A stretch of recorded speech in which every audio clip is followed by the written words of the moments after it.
how many brilliant moves have you played? When do you play your best chess? How many games have you won by castling in the endgame? How many opponents have you played from New Zealand? And most importantly of all, how many Botez gambits has Alexandra Botez played? Find the answers to all of these questions and many, many more at chess.com/insights. Our new tool that lets you dive deep into all of the fun and instructive data behind your chess. Try it today.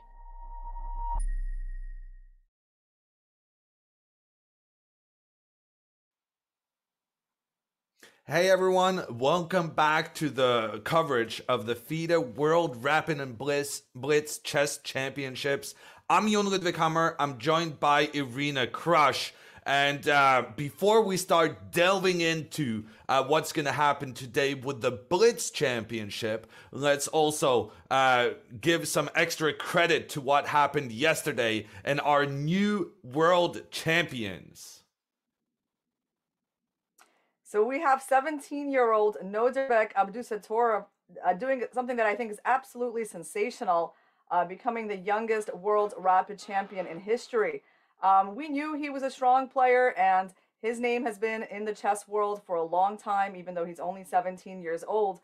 But there is a big difference between being a strong player and becoming the world rapid champion in a field with Magnus Carlsen and Hikaru Nakamura and Maxime Vachier-Lagrave playing amongst, all the other top players in the world. So I think, it cannot be underestimated what he has done. And I want to also note that he had the same amount of points as Carlsen, as Nepomniachtchi, and as Caruana, but he actually beat all of those guys. He beat Carlsen, he beat Caruana, and he also beat Nepomniachtchi in the playoffs. So he was such a deserving champion. And another deserving champion is in the women's section, Alexandra Kostenyuk. She just took the lead from the get-go, started out with 4 straight wins, and just continued dominating the field, giving her another world championship title. She has previously won it in the classical time format. Yeah, so today we're moving on to the Blitz portion of the tournament. We have 2 days of Blitz chess. And I think what is interesting about this part is that it gives players a chance who haven't done so well in the rapid. They're basically starting over. And we'll see if new names rise to the top of the standings. Like, for example, in the open section, Firouzja, Maxime Vachier-Lagrave, Anish Giri, we didn't see them have too much of an impact on the standings in the open section. And for the women's side, we have players like Anna Muzichuk, and even her sister Maria, 2 very strong players who have been rated, over 2,500 for a very long time. They also didn't get to really shine in the rapid part. So I think it's going to be interesting to see who can have, a completely new tournament in the Blitz part. I don't think I've seen either Maxime Vachier-Lagrave or Anna Muzichuk even on the camera from the playing hall in Warsaw, Poland. So yes, though they are particularly good in this Blitz format, and so I agree with you, Irina. I'm looking forward to seeing them redeem their performance from the past 3 days. And the format here is that the open section has 21 rounds, 12 of which are played today. The women are playing 17 rounds since they have fewer players. And they are playing 9 games today. And if you want more information about the format and the rules and such, go to go.chess.com/WRB 2021. That's WRB 2021 for all the scoop on today's event. And with that, we're going to take a short break to get ready for the action.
Hey everyone, and welcome back to the World Blitz Championship. This is our pairings for the first round in the open section. I'm Jon Ludvig Hammer. I'm joined by Irina Krush and Hikaru Nakamura going up against a German with a difficult name, Brechtenbreiter. What are your expectations for this game, Irina? Well, I mean, I expect Hikaru to win. Like, I expect him to win when he plays pretty much against anyone except Magnus in Blitz. I've had a chance to watch Hikaru play Blitz chess, and it's really like watching a virtuoso at work, right? I mean, he's so fast. He can like always get himself out of bad positions, very resourceful. So yeah, I mean, it's easy to see why he's really one of the best Blitz players in the world. At the same time, I hope his opponents put up some resistance. And I'm not familiar with this player Bergten Breiter from Germany. We can see he's actually around 28 years old. He's an international master. But Hikaru, he is just very fast and very good. Yeah, and this pairing list also reflects who are the top players of this tournament and who are top ranked in the Blitz format. Playing on board 1, it's Carlsen. Board 2, Nakamura. Board 3, Vladislav Artemyev of Russia. Board 4, a familiar face in Alireza Firouzja. Caruana making his way all the way up as the 5th seed in the tournament. An all-time career high in the Blitz rankings for him. Jan-Krzysztof Duda, a former silver medalist in this event, on board 6. Jan Nepomniachtchi, the silver medalist from yesterday, on board 7. And Maxime Vachier-Lagrave, who has some avenging to do. And we are getting ready for the round. Behind the pairings, we can see Magnus Carlsen arriving.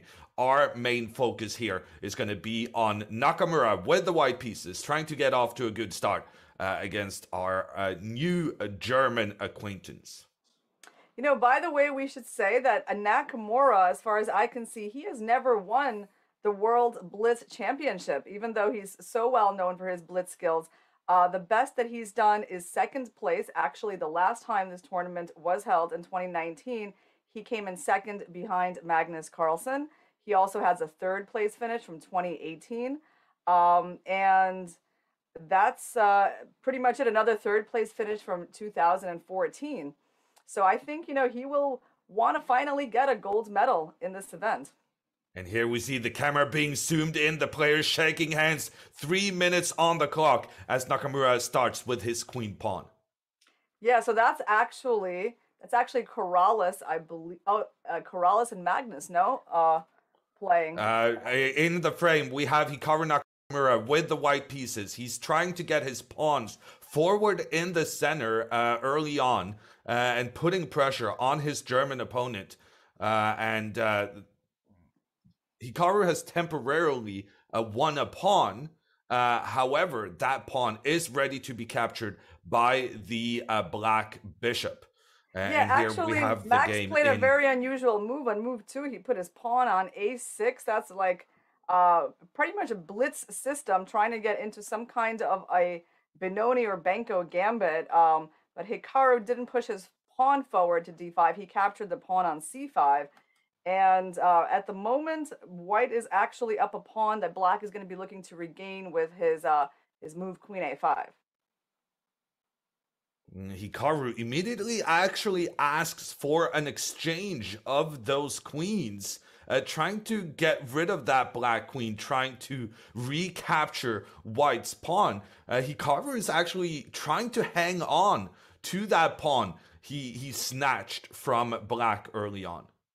Yeah, black can get a pawn back. He can trade the queens and capture the pawn in the center on e4. But I feel like black has a lot of holes in his position, right? The b6 square in particular, where white's knight will probably want to settle one day. So I like the outcome of this opening for white. Like, white will probably play f3. Yeah, he reaches for the pawn to kick away the knight. It's very easy development. His bishop to d3, his knight to e2. At first, he castled queenside. But yeah, like, I think the main thing about this position is that black has these holes on b6 and d6, and I think it makes it very hard for him to develop his bishop from c8.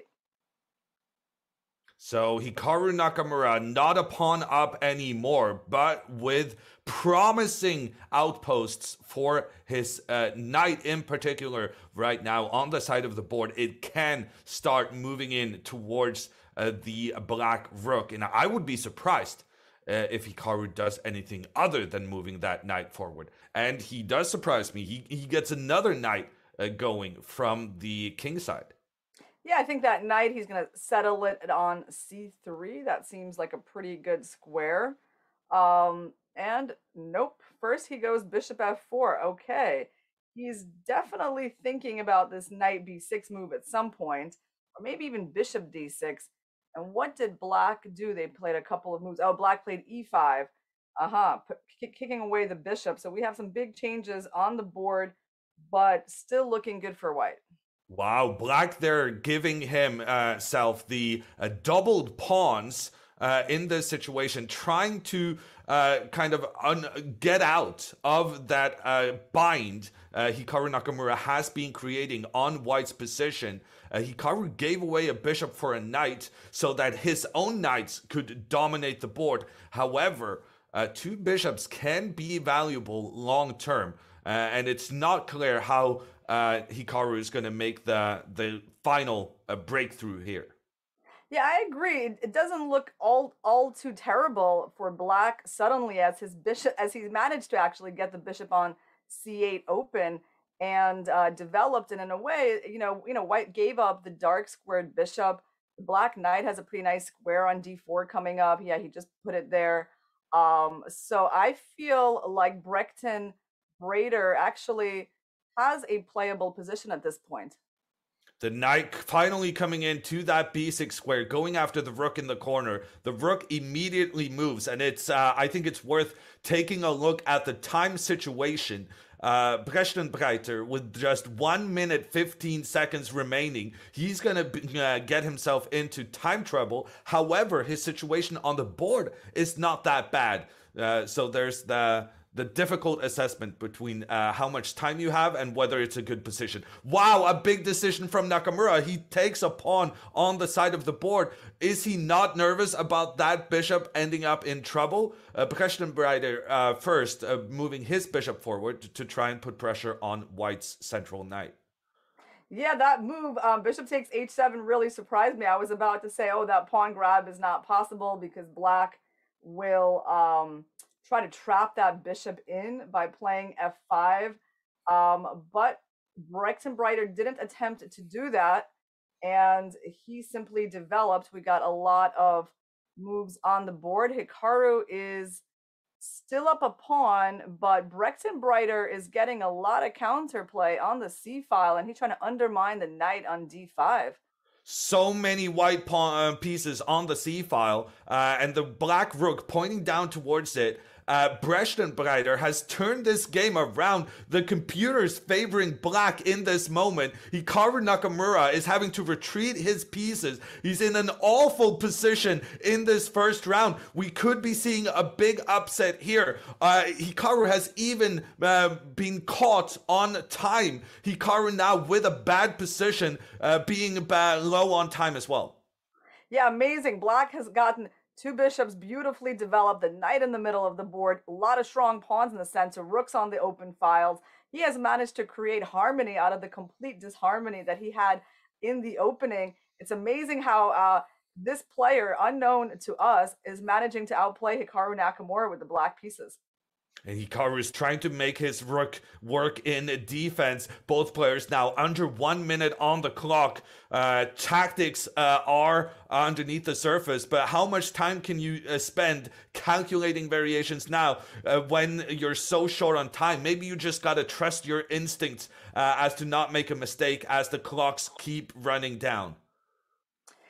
Yeah, so Hikaru just got his rook out of a pin. This move, rook f2, hardly the move that he wanted to do, but that pin by the dark squared bishop was very annoying. And perhaps Hikaru might like to play g3 and f4 and try to actually break up black's strong center pawns. Maybe that's an extra reason that he played rook f2, and that's indeed what he does.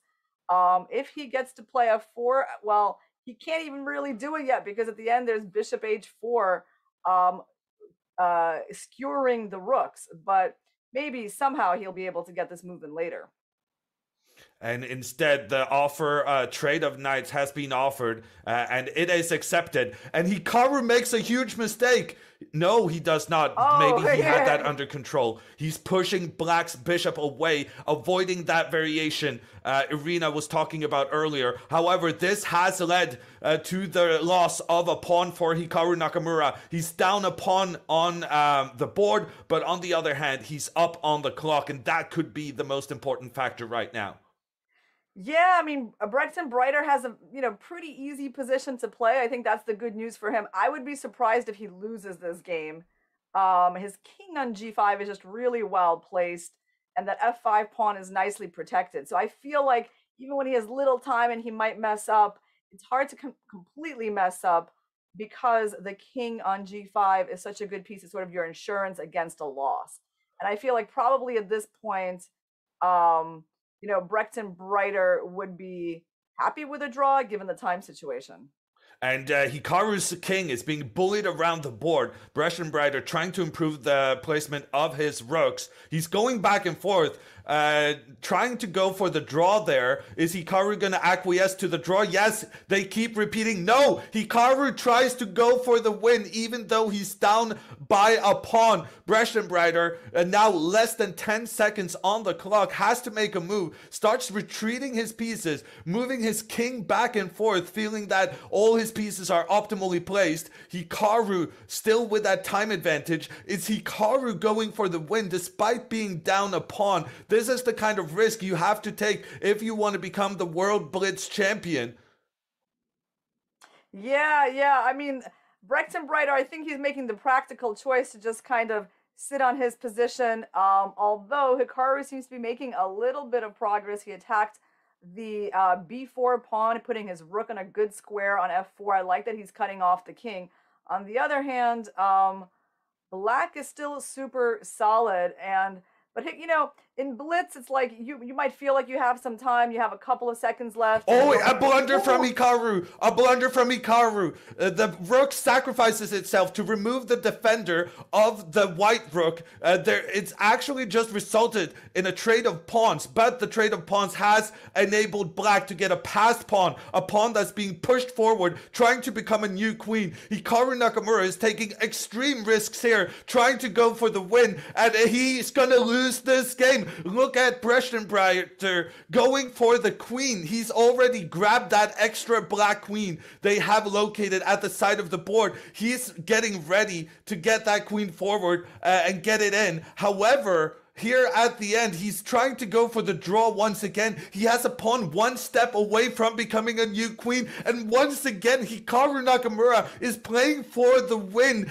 even though his opponent has a pawn one step away from becoming a new queen. It's sensational the amount of risks Hikaru is taking here. It seems like Black is making some progress finally. Well, he just made the decision to trade off everything. I'm really disappointed in this play from the German. He was in what I think was a winning position, but he decided on multiple occasions to just go for the trades and tried to secure himself a big draw. Imagine how nervous he must have been going up against the great Hikaru Nakamura and being so close to a result. He did get a draw. But I feel that could very easily have been a win. And we see our big camera looking down on this venue. 75 moves played in our main game. That means most people are done with their first round game. And we're going to be taking a short break before we kind of reset, get our breathing back, and sum up the results of the first round and the pairings for the next one.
Hey everyone, welcome back from the World Blitz Rapid Championship in Warsaw, Poland. I'm Jon Ludwig Hammer, I'm joined by Irina Krush, and these are the results from the top 8 boards in the open section. And as we saw, Hikaru Nakamura being held to a draw by a fairly unknown player, Breiter from Germany. Yeah, Magnus Carlsen won. I think amongst these top results, a really big one is that Firouzja lost to Timur Gareev, who also had a very good event in the Rapid. Caruana was held to a draw by Volakitin. These pairings don't necessarily reflect the real strengths of the players because players' Blitz and Rapid ratings can be quite different from their actual classical ratings. So Volakitin is being paired to Caruana as if he's like a very low-rated player, but in fact, this is someone who was in the mid-2600s for most of his career. So these players are actually not as far apart as you would think for round one. And I think that it's worth noting that of the kind of seeded favorites, the ones expected to win in the first round, only Carlsen, Duda, and Vacher Grav was successful in this first round. Yeah, and in the women's, we have an interesting result. The top seed and the reigning Blitz champion, Katarina Lagno, she had a surprising loss, actually, from a game that she was really quite winning in. I mean, she was up a pawn. At some point, she was up, I believe, 2 pawns. And then just a series of blunders allowed her opponent from Israel to get this surprising win. Other than that, there are not really many surprising results in the women's section. Well, I would say the world champion from yesterday, Alexandra Kostenyuk, losing on board 5 against Ekaterina Atalik. That is a big punch for Kostenyuk, who will definitely want to win another world championship title, having that amazing form in the Rapid. Yeah, you know what? I agree with you completely. It's not an absolutely shocking result. Let's say it's not as surprising as Efraimski beating Lagno, I think. Ekaterina Atalik actually did really well in the previous year's world. I believe it was the World Rapid Championship. She actually got something like a silver medal. So she's a very strong player, rated over 2,400. But we do have also other, really quite surprising results on the women's side, just a little bit lower. I can tell you that Nana Zagnidze lost, and Jansai Abdumalik lost, and Elizabeth Patz lost to Jolanta Zawadzka. These players are, pretty evenly matched, but still Elizabeth is a very good Blitz player, so it's not a great start to the tournament for her. And we are now getting ready for the second round. The pairings for the next one have been posted, and that means the players will be arriving on the scene pretty soon. And as we wait, I'm curious, Irina, what do you think about the decision from the German player? Even though he was up by a pawn, he was repeatedly just trying to make a draw against Hikaru Nakamura, even when he had a pawn just one step away from becoming a new queen. Is that the right call to make?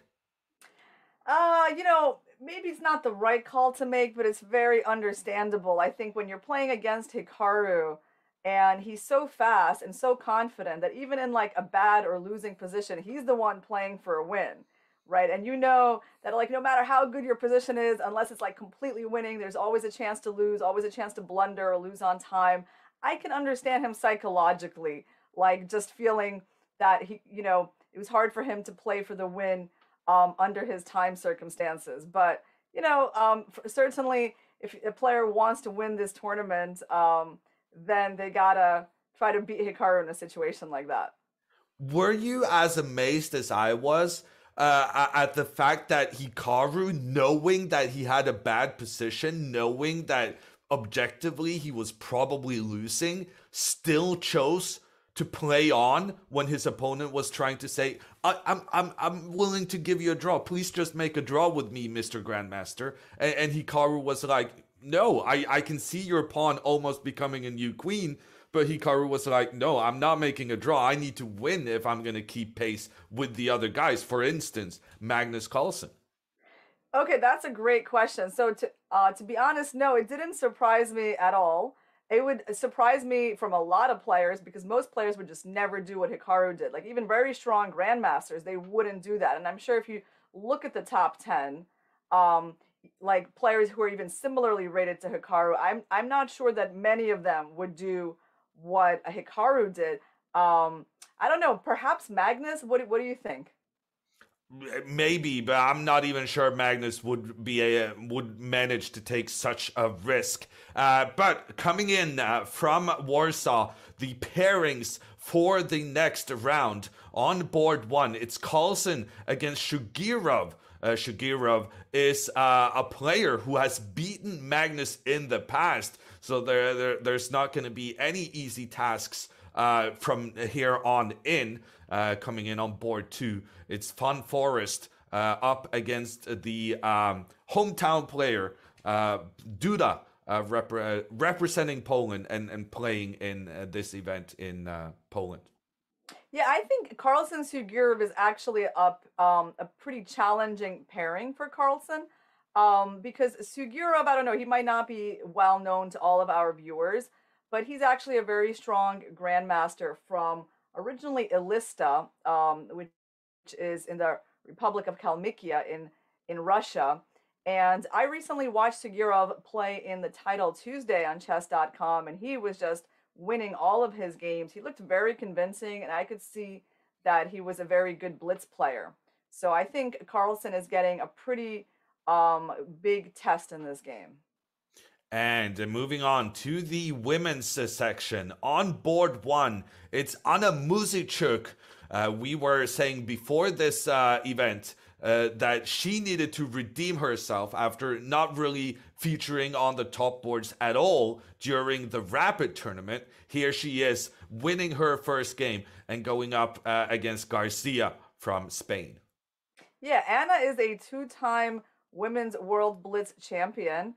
And in the most recent edition of this event, she got the silver medal behind Katarina Lagno. So it's not surprising to see her at the top. And hopefully she will continue that good form. I just wanted to say, back to your question about Hikaru playing for a win in that kind of position and why it didn't surprise me. Yeah, he's enormously confident in himself. He just thinks he can win anything, right? He can like pull himself. If it gets really bad, he'll still save it. But like if he keeps playing, it gives him some chances to win. And I guess he just has the experience to know like where that line is, and that line is really far into a bad position that he feels like he'll be able to save no matter what.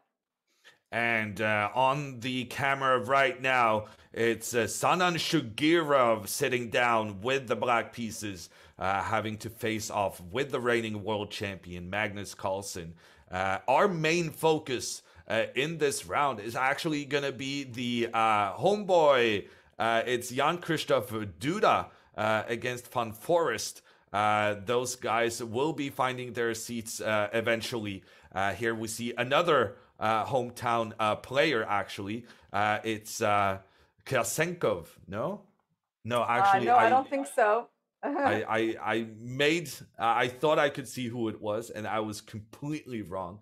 But we got the players arriving at the scene for their second round games. Maxim Vachier-Lagrave, the first time we've had him on camera at this event, he had a terrible performance in the Rapid, but he's even better as the time control is reduced. Yeah, he really didn't make any impact in the Rapid, so much so that we never had a chance to discuss his games. He's playing a Russian player that I'm not familiar with, although he's pretty high rated, international master Oleg Vostruhin. I really have never heard his name before. Out of all the players who are on the top boards, his name is just the least familiar to me. And behind them, we see some of the women's boards as well. Now, I've messed up so many faces. I'm scared to try my Don't do luck it, at Hammer. these guys. let me try to help you here. Okay, on the left we got with the black pieces Antoinetta Stefanova, and I actually would not know her opponent unless I looked it up, and because that is a player I'm not familiar with from Argentina, Florencia Fernandez. But yeah, Antoinetta Stefanova, she is a world champion in classical chess from 2004 and someone who's been at the top of the chess world for so many years. This is not an event. I mean, it's not going to be easy for her to win this event, but she's certainly a top player. And we have a correction for from a previous announcement. I said Duda, our main game for the round, that he was going up against Van Forest of the Netherlands, but we've had a correction. It's actually Mikhail Demidov of Russia. He's sitting here on the left-hand side with the white pieces, who will be his challenger. Now, Duda, he made all the headlines as a youngster when he was the only player keeping pace with Magnus Carlsen in a previous World Blitz Championship. He ended up taking silver there, so he knows what it takes to make a medal. And here, early on, we see Duda advancing his B-pawn on the side of the board to get that fianchetto bishop pointing down towards White's bishop. Yeah, this is a nice unbalanced system that Black is choosing. White is playing a ready opening, and Black is answering in a pretty aggressive way with that expansion on the queen side with the b5 pawn. That pawn could be a little bit of a weakness, and we see Demidov already pushing up his c pawn to challenge it. And that challenge has caught Duda by surprise. He's taking some time to think now and choosing to go very solidly, just using another pawn to defend. Yeah, is White going to make a trade here? I don't think it really benefits White to trade off that c4 pawn because it's actually, it would be trading off part of his space advantage. So I expect Demidov to do something else. What that might be, maybe putting a queen on c2 would not be a bad square, maybe a pawn on b3, fianchetto. There you go. He chose one of my suggestions, queen to c2. Right, because this is a relevant file for the queen to be on. And the queen also bringing support in towards the middle. Demidov now going for the double fianchetto. A fianchetto is when you place your bishop on the side of the board to point it in towards the middle. The bishops are the only pieces that are actually good to place on the side because then they're pointing in towards the middle. It's all about what area they're controlling, not where they're actually sitting. Yeah, so Duda just played a pretty big move on the board, pawn to c5, opening up that light squared fianchettoed bishop. And I think that looks like a pretty good move that is going to put Demidov into a think, because now he's thinking like, okay, how do I stop that d pawn from moving? Because if Black just keeps going and getting more space, could be annoying for me. Perhaps pawn to e3 is an interesting option. Just to prevent Black from pushing to d4. And look at Duda just being aggressive with his pawns here, even though he has the black pieces. You just know he's going for a win here from the get-go. Yeah, so actually Demidov decided to solve this problem in a slightly different way. He went pawn to d4. Now there's a lot of contact between the pawns in the center. And I think we can expect some exchanges to happen over there in the next few moves. And the question is, who's going to start the exchanges? Duda, we see, moving his knight in towards the middle. These pawns are all still looking at each other. Who's going to make the first trade? That is the big question now. And it's Demidov. Yeah, now Black has a big choice. I think he might just take with a knight. There we go. And the reason I thought so was because the knight has a pretty good square on b4 coming up. Like if it gets attacked, you can go to b4 and attack the queen. But for now, both sides are bringing their rooks to the open files. And Demidov has just tucked away his queen out of the way of Black's rook. It's a difficult strategic game, this. And I'm really uncertain who's going to come out on top. It seems as though white is going to get their rooks in towards the middle. But, you know, as is black, you're going to get that queen out, get the rook into the middle. It seems like a pretty equal position. But if anyone is for preference, I would say black, because black is more aggressive with the pawns. I completely agree with you. I think Duda has equalized the game. He's definitely proved, you know, all the problems that he had early on with his bishop being blocked. White's queen on a1 has an interesting position. It could be good, or it also could be kind of out of place and a bit passive there in the corner.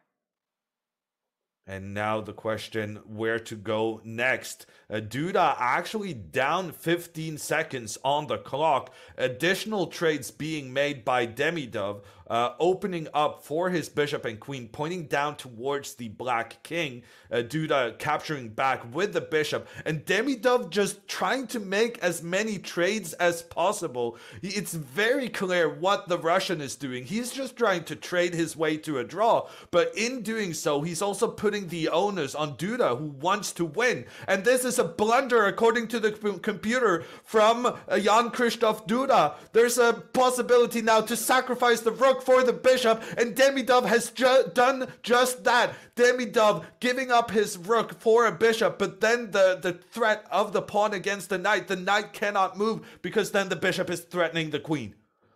Yeah, that's a really nice tactic that Demidov found. I actually work on pins a lot with my students. I mean, pins are the most nasty kind of tactics in chess. And it looks like white is going to win 2 pieces for the rook. Because now if black captures the bishop on d4, white has that intermediate capture on c5. I mean, he will wind up with 2 pieces for the rook. So Duda tries something else, but now he's down both on position and on the clock. Demidov just needs to capture this knight with his bishop or with his pawn. Duda actually managed to confuse his opponent with that last move, getting him to think for 30 seconds. However, the move has been made. The threat on the queen means that the queen has to go. Yeah, I mean, black really has no compensation here for the material that he blundered away. The only good news for him is that the e5 pawn cannot be taken yet because of black's rook attacking on the d file. So it's good that white moved his knight to b3, I think, to a more safe square. And now the pawn in the middle is ready to be captured. Duda, less than 10 seconds on the clock. He pushes his pawn forward, but in going forward, that pawn is no longer controlling the d4 square, so white can just move the knight to a really good positioning in the middle. Duda, once again, his clock counting down 3 seconds as he makes his move. Yeah, you know, the great part about white's position is that bishop on c5 that is so securely anchored on what we call an outpost square protected by a pawn, and he's protecting a lot. He's giving a lot of protection to the white knight in the center. Although I see on the board there's been some changes. He's kind of put the knights there and let his bishop go to b6. And okay, yeah, I still think that white has everything under control. There's been some trades, and his knights are still occupying those beautiful squares in the center. And Duda is trying to confuse matters, pushing his pawn forward in the middle, trying to disrupt the coordination in white's camp. Also, at this point, just trying to give the opponent difficult decisions to make. Duda, less than 10 seconds, but Demidov, only 15 seconds left as well. We have seen bigger sensations than a player coming back from a bad position like Duda has now. Yeah, I mean, I love white's position. I mean, everything is protected. I think he's trying to play very solidly and very quickly, try to keep a little bit of his time advantage, but certainly anything can still happen. And Duda trying to make that trade between the knights. Then now he's going after that white pawn on the left-hand side. If Duda can try to capture this white pawn, he will have good chances of managing a draw here. It's always easier when there's no pawns on both sides of the board. Demidov now rushing his pawns forward on the right-hand side, trying to create an attack against the black king. Both players have just 5 seconds left on the clock. The white pawn rushes continually forward to try and put pressure towards that black king. Duda is interested in the exchange of queens to make sure there's no more pressure, and now Duda is getting his rooks involved as well, putting pressure on that white queen. The white queen tries to get away from it, and now the white queen captures a pawn, hesitating there, Demidov, with just 4 seconds left. Yeah, I mean, it is so easy to lose on time. At this point, I'm not confident about how this game is going to end because, I mean... The double attack on the rook. Two rooks attacked at the same time now. And white is still completely winning, right? White has an extra piece at this moment. Yeah, okay, looks like Demidov. He is going to be able to take this because now his position is overwhelming. Yeah, but I'm not sure why we zoomed out. It seems to me Demidov could capture a free queen there. If I'm not hallucinating. I guess I am hallucinating. There's a queen and knight working together, trying to checkmate black's queen. And Demidov has just seconds left on the clock. And the trade of queens will seal this game for the Russian player. He has managed to get rid of the queens. That eliminates all the danger for white. The only problem now is the time situation, but he manages to sacrifice his rook to get the trades. And Duda resigns. And with that, we're moving immediately over to Magnus Carlsen's game, where he's playing against Sanan Shakirov. Magnus Carlsen with an extra pawn in a queen endgame right now, but his king is being attacked by the opposing queen several times. Carlsen is trying to find safe haven for it on the side of the board, and he successfully does just that. So that king has found a good square on h3 and is going to be using the light squares to walk up the board. Is he planning to take that king to h5? Perhaps. But how easy is it to win this position? Black still has chances here, right? Yeah, I would think for sure. And the time situation is very troublesome for both players. Shagirov now hesitating as he makes his move. Magnus works his king further up the board. And Shagirov blunders his queen. Shagirov lets his queen be captured in one move. That is the kind of mistakes that can happen when you're just put under pressure for a prolonged period of time. Yeah, and by the way, I was trying to find a game that was still in progress. I found Sachko Mamedov. I think maybe that one is still being played. Yes, it is. And white has an extra piece, but it's not clear that they're going to win because black has some perpetual checks. But I don't know if you can find that game, or we will... Yeah, that game does seem like it's about to end. Actually, it just ended with white Bartosz Soczko taking the win there for Poland. And as the round, I think is coming to an end, we're gonna take yet another small break to recharge ourselves for the coming action. We'll see you back in a bit.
Hey everyone, welcome back to the World Blitz Championship. I'm Jon Ludwig Hammer and I'm joined by Irina Krush.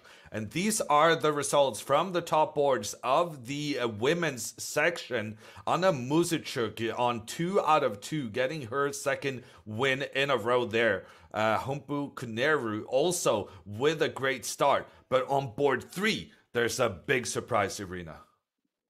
Yeah, a women's world champion from 2004, Antoinetta Stefanova. We actually mentioned her. We saw her in the video cam before her game began.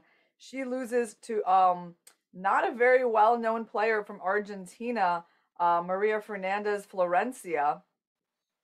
In terms of the big results in the women's, it seems like the results are quite expected. Valentina Gunina also moves to a perfect score. Alexandra Garyachkina moves to a perfect score. We see Pavlidou beat Michna.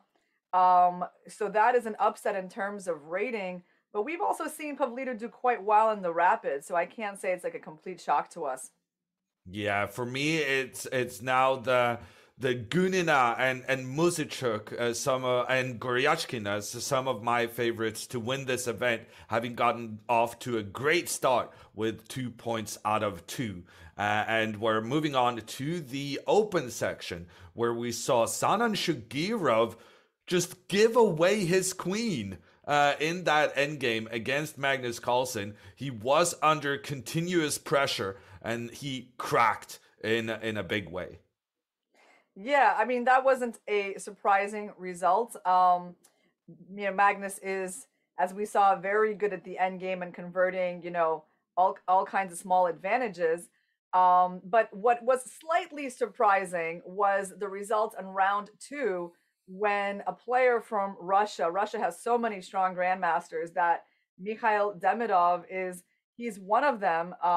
But certainly not the most well-known one. And he beats the World Cup winner from 2021, Jan-Christoph Duda, in a game that was really quite convincing. And he took advantage of Duda's small tactical mistake, got himself 2 pieces for the rook, and converted it. Yeah, so Duda, a former also silver medalist in this Blitz championship, he gets off to a rocky start. One of the guys keeping pace with Magnus Carlsen, who has experience winning these events previously. That's Alexander Grischuk taking down Alonso from Spain on board 4. Also on 2 out of 2. Levon Avronian, formerly of Armenia, he has now moved to the US and is seeking to get some medals in this world championship for his new federation. Let me tell you a little bit about players who are not even on the top boards, but they're players whose results we're interested in. Artemyev had a draw in the first round, actually lost in his next game to Andrei Volokitin. And Caruana, who started with a draw, continued with his second draw against Evgeny Nair from Russia. Jan Nepomniachtchi and Anish Giri started with draws, and then they won their next game. So they're climbing up. And I guess what we're finding out is that chess is pretty difficult. These top seeds can't get through the first 2 rounds without conceding draws and some even losing. In addition, we got to be talking about that queen from Shugirov. He just gave it away, put it on the wrong square. What happened there? Yeah, what happened there? I'm not sure what happened. It happened so quickly that all we could see was his Seguro's queen disappear from the board. By the way, the next round is going to start in 10 minutes. And before that, we have a replay of the game Magnus versus Morozevich from a previous World Blitz Championship.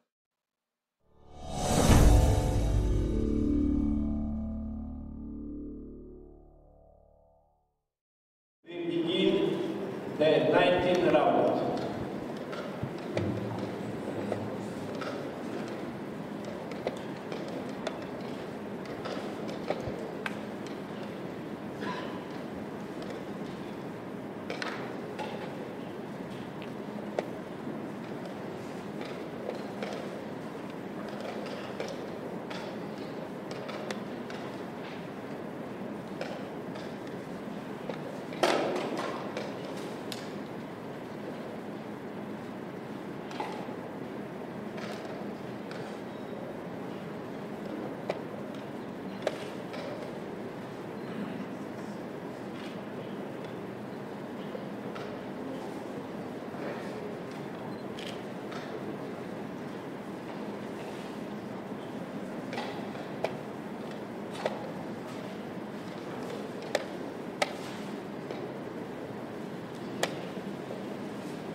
Welcome back to the World Blitz Chess Championship. I'm Jon Ludwig Hammer. I'm joined by Irina Krush. We had to interrupt that rapid recap because the rewind, sorry, because the players have been finding their seats and they're getting ready for the next round. Carlsen against Indic from Serbia. Our main game of this round will be Christensen against Grischuk, and they're starting right now. So we're just going to catch the first move here from the young Norwegian. There's actually more Norwegians than Americans on 2 points out of 2. Do you have a comment for that, Irina? There's more, you said more Norwegians than Americans. Is that what you said? Yeah. You count, how many you counted? 2 of them. And we have Onion and Gareev. So isn't it equal? No, there's 3 Norwegians on 2 points out of 2. Magnus Carlsen on board 1. This is Johan Sebastian Christensen on the left-hand side with the white pieces against Alexander Grischuk. And also on 2 points, it's the current Norwegian champion, Christian Stuvik Holm. So Magnus has really popularized chess in my native lands. And really also these youngsters are getting results at the big stage. Yeah, I see. You're right. We got some Americans just at 1.5 out of 2. Hikaru Nakamura having given up a draw in the first round. And we have Andrew Tang from the USA, young man, has 1.5 out of 2. Caruana has only 1, right? So we do need to add more Americans, I think, to the top boards. But let's see what's going on right now. What opening was this? This looks so familiar to me. This was a Scotch opening from Johann Sebastian. He has developed his pieces nicely. White's position is extremely safe, and I find it very unlikely that Alexander Grischuk with the black pieces will be able to win this. However, will the young Norwegian be able to make any headway? There's been a lot of trades early on. Both players with 5 pawns, a knight, 2 bishops, 2 rooks, and a queen each here. Yeah, it doesn't really look like white has much. I mean, black is simply threatening to capture on c3 and make the pawn structure symmetrical, which white would like to avoid, right? Well, I say he would like to avoid, yeah, and he is trying to by lining up the bishop with the rook. But if black wants, he can still capture on c3. And it's quite like black will either play c6 protecting the knight, I think is a reasonable move, or he will capture, and he did that. So I mean, Grischuk is just playing, the moves that he has to play, and we'll see if he can get any winning chances. The queens exchanged off the board as well. Grischuk now will move his rook into the middle.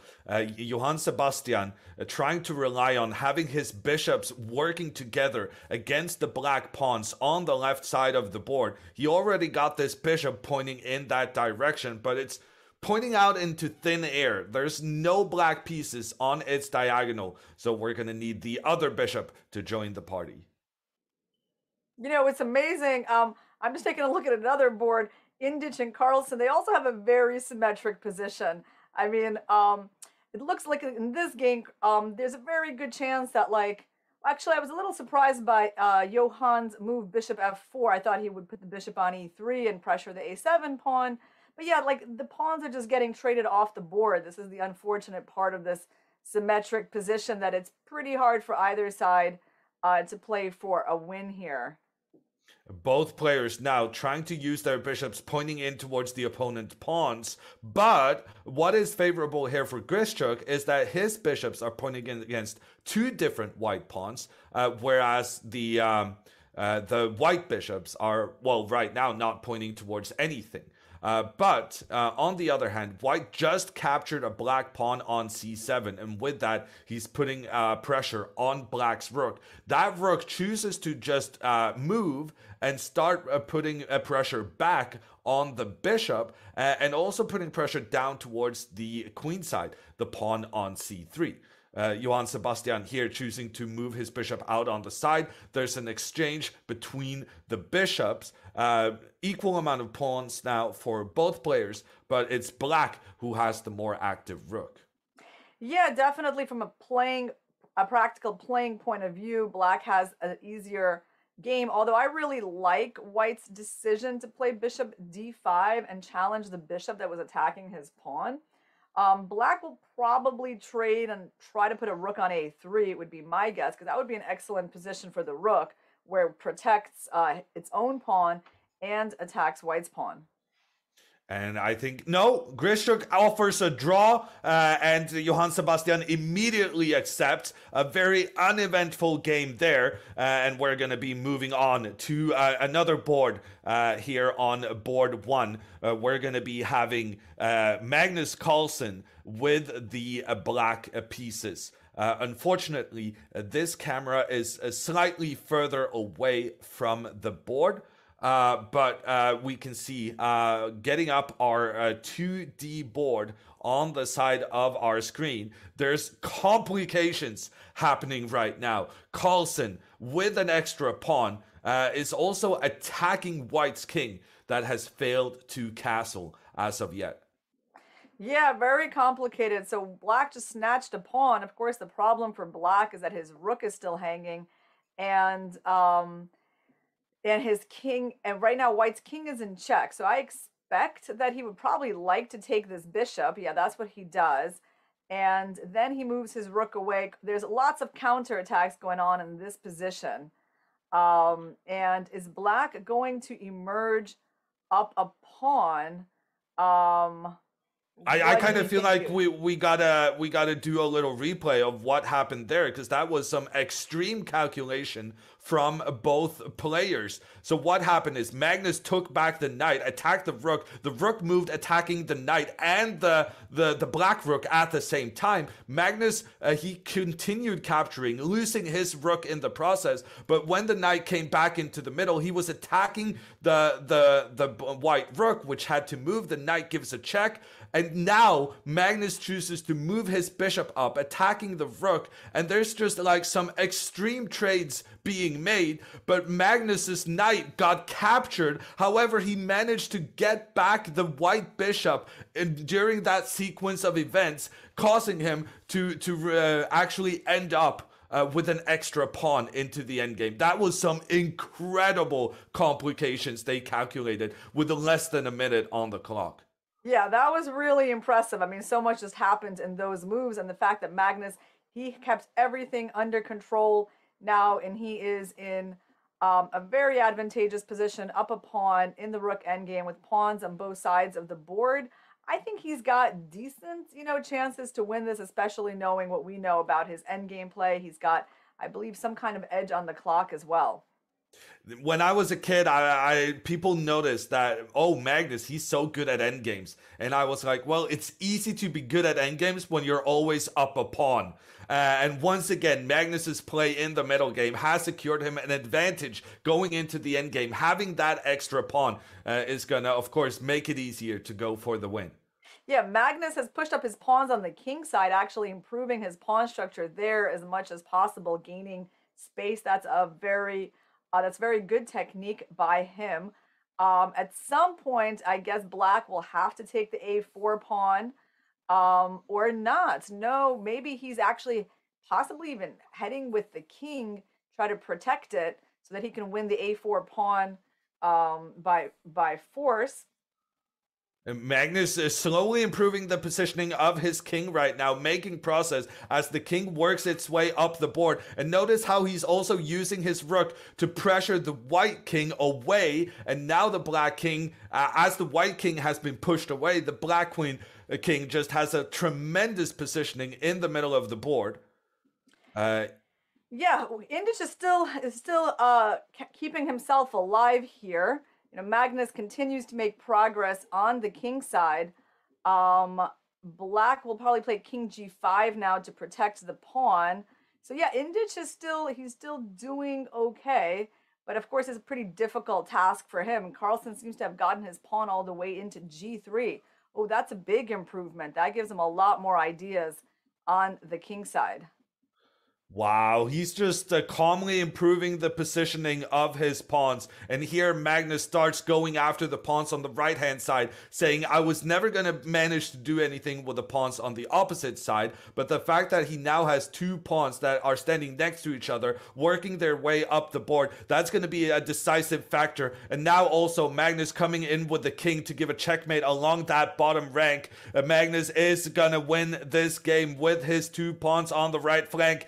Indich, he resigns, and Magnus goes up to 3 points out of 3. And here we see them discussing the game. Ooh, Magnus had a lot to say about the complications. It's always interesting when they had such a crazy turn of events with all those captures in that middle game. Magnus now kind of debriefing with his opponent, discussing all the possible options and whether or not that was actually perfect play from Black, or whether his opponent had a different way of playing.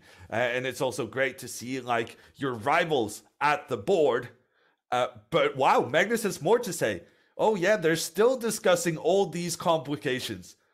Magnus was really fascinated by this. He's pointing to the squares on the queen side. Yeah, so they're talking about those moments when probably Rook had the White had the Rook under attack on B1, and Magnus had the Knight on C3. But that was really good endgame technique by Magnus. I mean, you see all of it, this moving up the pawns on the king side. Even though it was 3-on-3, it turned out to be very productive. And in fact, you know, that space that he had on the king side is what won him this game. We can actually look at it on our little 2D board. This is how the endgame started out. All of Magnus's pawns were pretty cautiously placed, but he just worked them up the board, and in the end, they went all the way to help with the help of the king, and also putting pressure in towards the opponent's king. Those black pawns worked their way up the board, and once this pawn hit G3, all the way into a white's half, that was a very important piece of the puzzle to get that endgame win. So Magnus showcasing some of his specialties to get that winning advantage.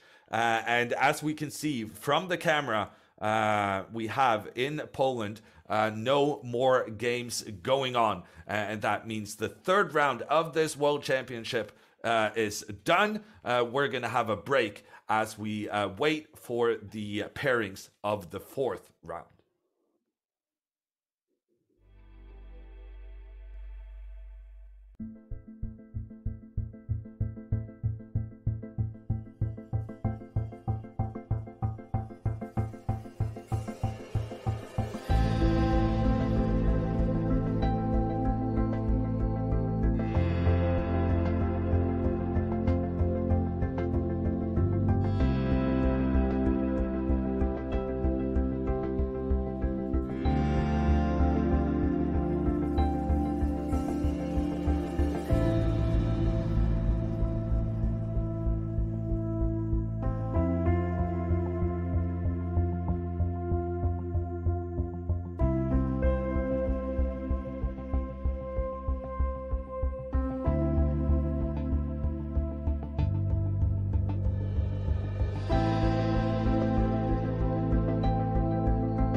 We're back from the World Blitz Championship. I'm Jon Ludwighammer. I'm joined by Arena Crush. And as we're waiting for the 4th round of this championship, we're going to be looking back in time. Magnus Carlsen facing off against Fabiano Caruana in one of these previous tournaments.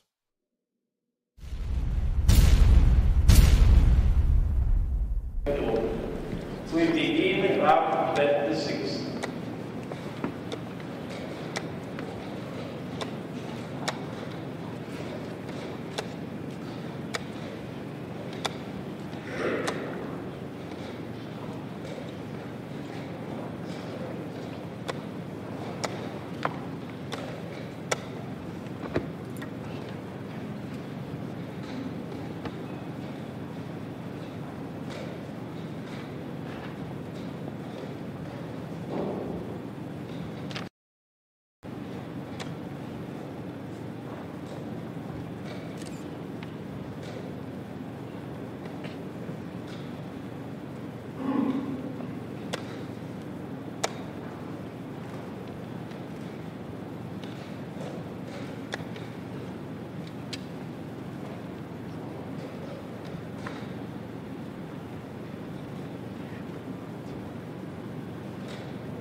And we're back with the World Blitz Championship. I'm Jon Ludwig Hammer. I'm joined by Irina Krush, and we're getting ready for the fourth round of this tournament. Anyone in particular that you noticed so far, Irina? Well, we got Magnus at a perfect score, and not that many people on a perfect score, actually. I mean, Hikaru Nakamura and Maxime Vachier-Lagrave and Anish Giri, they are at 2.5 out of 3. So actually, none of like the really big names have a perfect score other than Magnus. Lots of sort of like strong grandmasters, but the elite players have already given up some points. And we're going to take a look at the standings here. And in the lead, it's from India, Abhimanyu Paranik in front of Magnus Carlsen. And these 8 players are, in fact, the only ones to have 3 points out of 3. And looking over at the pairings in this open section, Carlsen going up against the Russian Suchev. And the other guys on 3 points out of 3, not among the biggest names. I do notice Rasmus Svane from Germany having white on board 4. He had an unfortunate happening in the rapid when he lost with an extra 2 pawns against Anish Giri. He's going to want to avenge himself here in the Blitz. But moving over to the women's section, we have Anna Muzichuk keeping her seat at that top table. And what game are we going to be watching this round, Irina? Well, actually, this round, we're going to be focusing on this top board matchup between Asobayeva and Anna Muzichuk. This is very interesting because Asobayeva, she's a young player from Kazakhstan, I believe, and she is not yet 18 years old. So actually, in the World Rapid Championship that just finished yesterday, there were 2 players that were 17 years old that got medals. So Nozerbek won the gold medal in the Open, and Bibi Sara won the silver medal in the women's. And now she's playing very strong player from the Ukraine, Anna Muzichuk. She and her sister Maria are both on perfect scores. So we are going to this game for this round at the request of the Twitch chat. And here we see Anna Muzichuk using one of her favorite openings, opting for the Dutch defense, a very aggressive opening. You can see that as she has been using her pawns actively from the beginning of this matchup. Yeah, the Dutch defense is something that the Muzichuk sisters played from their youth, and certainly Anna. So I'm not that surprised to see her going for this opening. She sometimes even plays 1f4 on the first move as white in Blitz chess. I've noticed that when studying her games. And this is a really interesting position. I think white's plan here is to try to go h3 and g4 and try to chip away at black's strong pawns. But actually, the engines are saying there's a big opportunity here for white to push that pawn forward immediately. And Asobayeva, after thinking for a little bit, she finds that opportunity to go aggressively with her pawn here at the start. And the engines are saying this is a brilliant move, opening up the black position. Yeah, no, this is a great move. Yeah, she got it in, saving a tempo, and now she's using the fact that the f6 pawn is unprotected. So black takes on g4. She's going to invade with her queen with a double attack, actually winning the game immediately. So Anna Muzichuk is in big trouble, and she has decided to give up a pawn. She retreats her bishop, loses a pawn, but avoids the trade of pawns thereafter. White now with a big advantage and just continues, having already taken the initiative. She's not letting go, and she's continuing to make threats against the black position.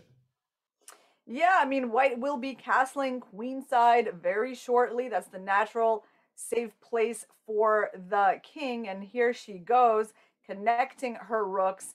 And Oh, but Anna, I think she did make a good decision there. I like her move, h5. Yeah, those black pawns moving up on the king side of the board. She's down a pawn, but on the other hand, her pawns are looking quite impressive still. This is not going to be an easy game for the young Kazakh player, but she's already managed to give herself a big advantage against one of the pre-tournament favorites.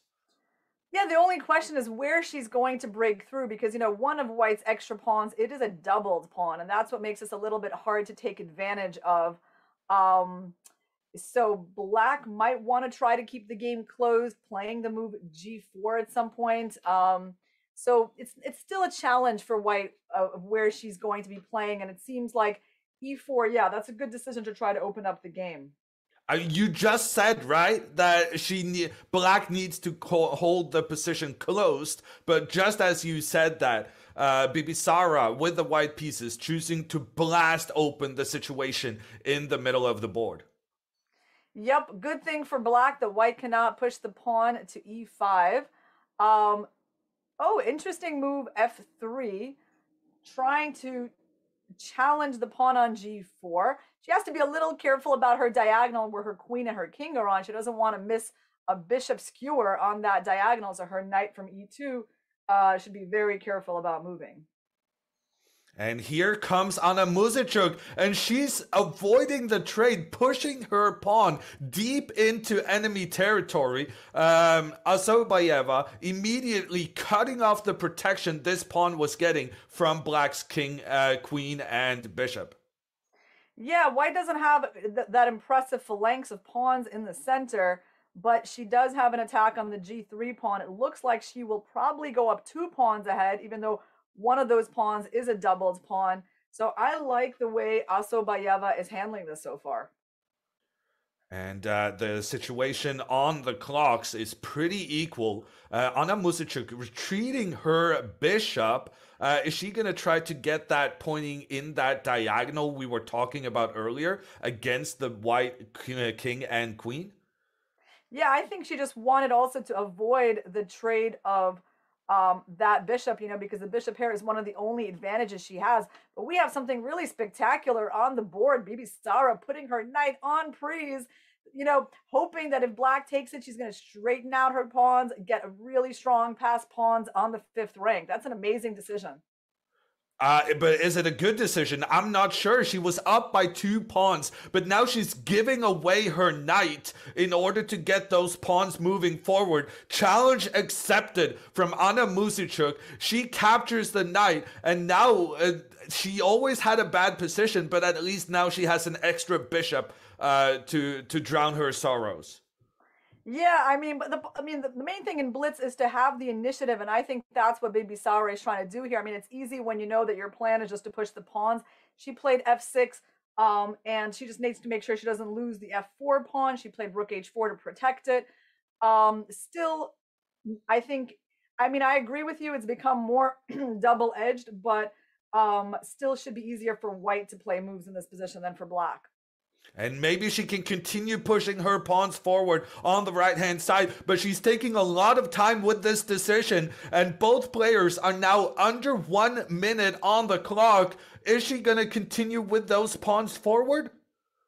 Well, I think she's really tempted also by moving her knight. She has knight f5, knight e4 moves to consider, as well as the move that you're suggesting, g6, but she does go for that pawn push, the critical move, and it seems like Black will soon be giving up one of those pieces. She has to figure out a way to do it.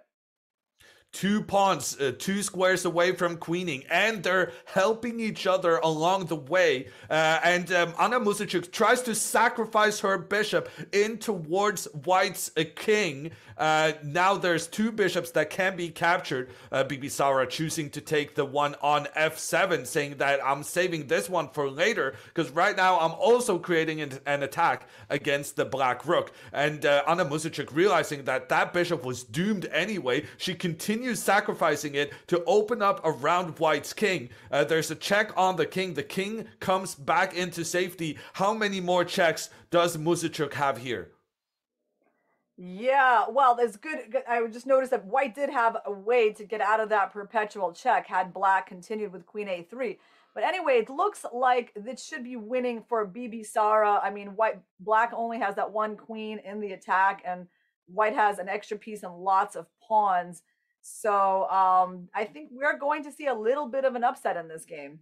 And now the queen is going back and forth, trying to attack the king at multiple occasions. Once again, queen trying to attack, but the bishop blocks that pressure. Both players playing very quickly right now. They are very, very low on time. The knight comes up, attacks the queen and attacks the rook. Bibisara sacrifices her queen. She lets her queen be taken because she was planning to move her rook forward to give a check on black's king and on the black rook. Musachuk actually ends up losing on time, but it doesn't really matter because she was going to lose on the position anyway. Musachuk up a bishop, having to deal with the advancing white pawns. She not only sacrificed her one bishop, she gave away both her bishops to try and attack white's king, but it was just enough defensive resources. And speaking of, we're coming just into the end of Magnus Carlsen's game on the first board. Magnus has been able to win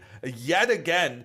We can see on our analysis board that Magnus's rook was attacking the bishop in the middle of the board and the king on the side.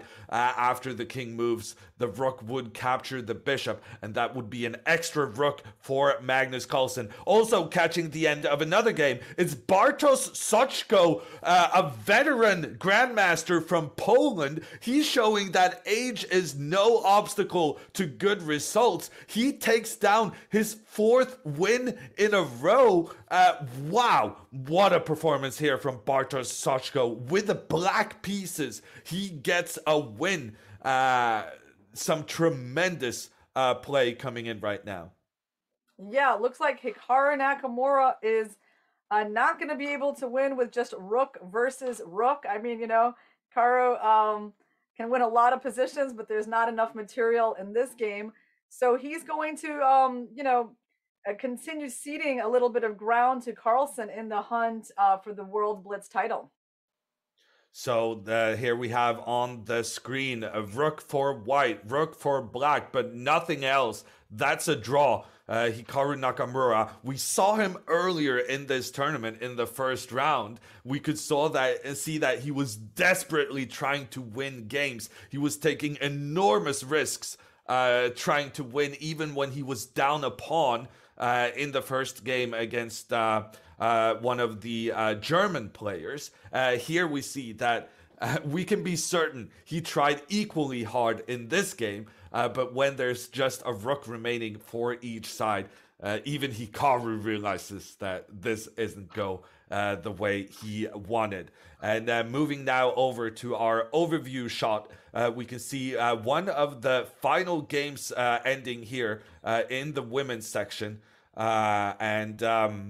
We are done for this fourth round. I'm already losing count. Things are happening so quickly, and the results just keep pouring in as we gather all the results and make them presentable for you guys. We will come back with that information after a break.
Hey guys, don't miss a very special puzzle speedrun edition of Chess Played Quick.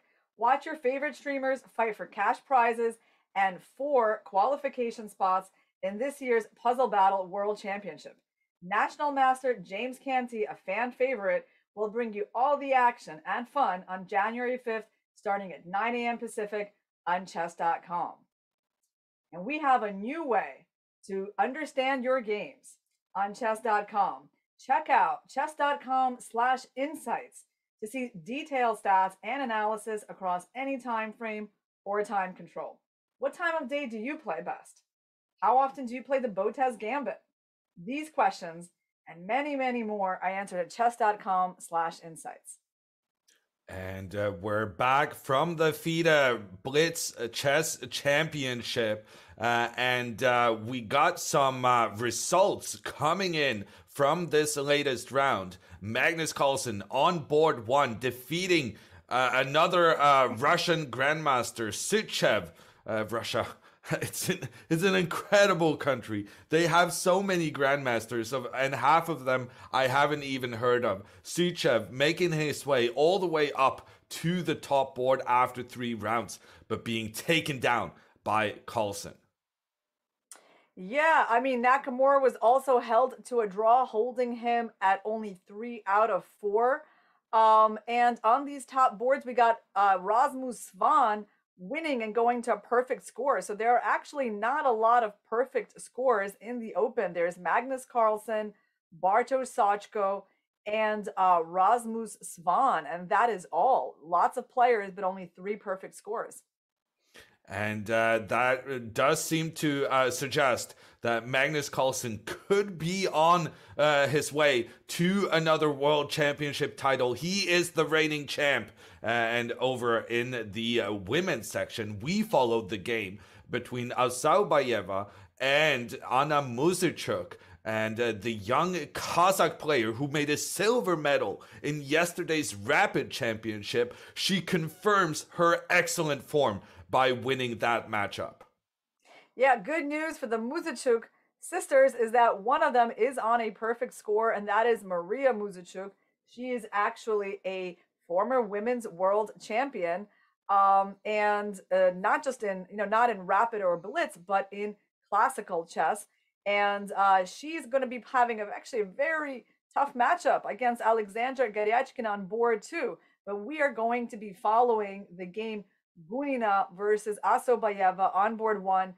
Valentina Gunina, very famous for her blitz skills. She's actually a silver medalist at 2 recent World Blitz Championships in 2016 and 2017. And Bibi Sara, silver medalist from yesterday and just an up-and-coming player. She played so confidently this game against Anna Muzychuk.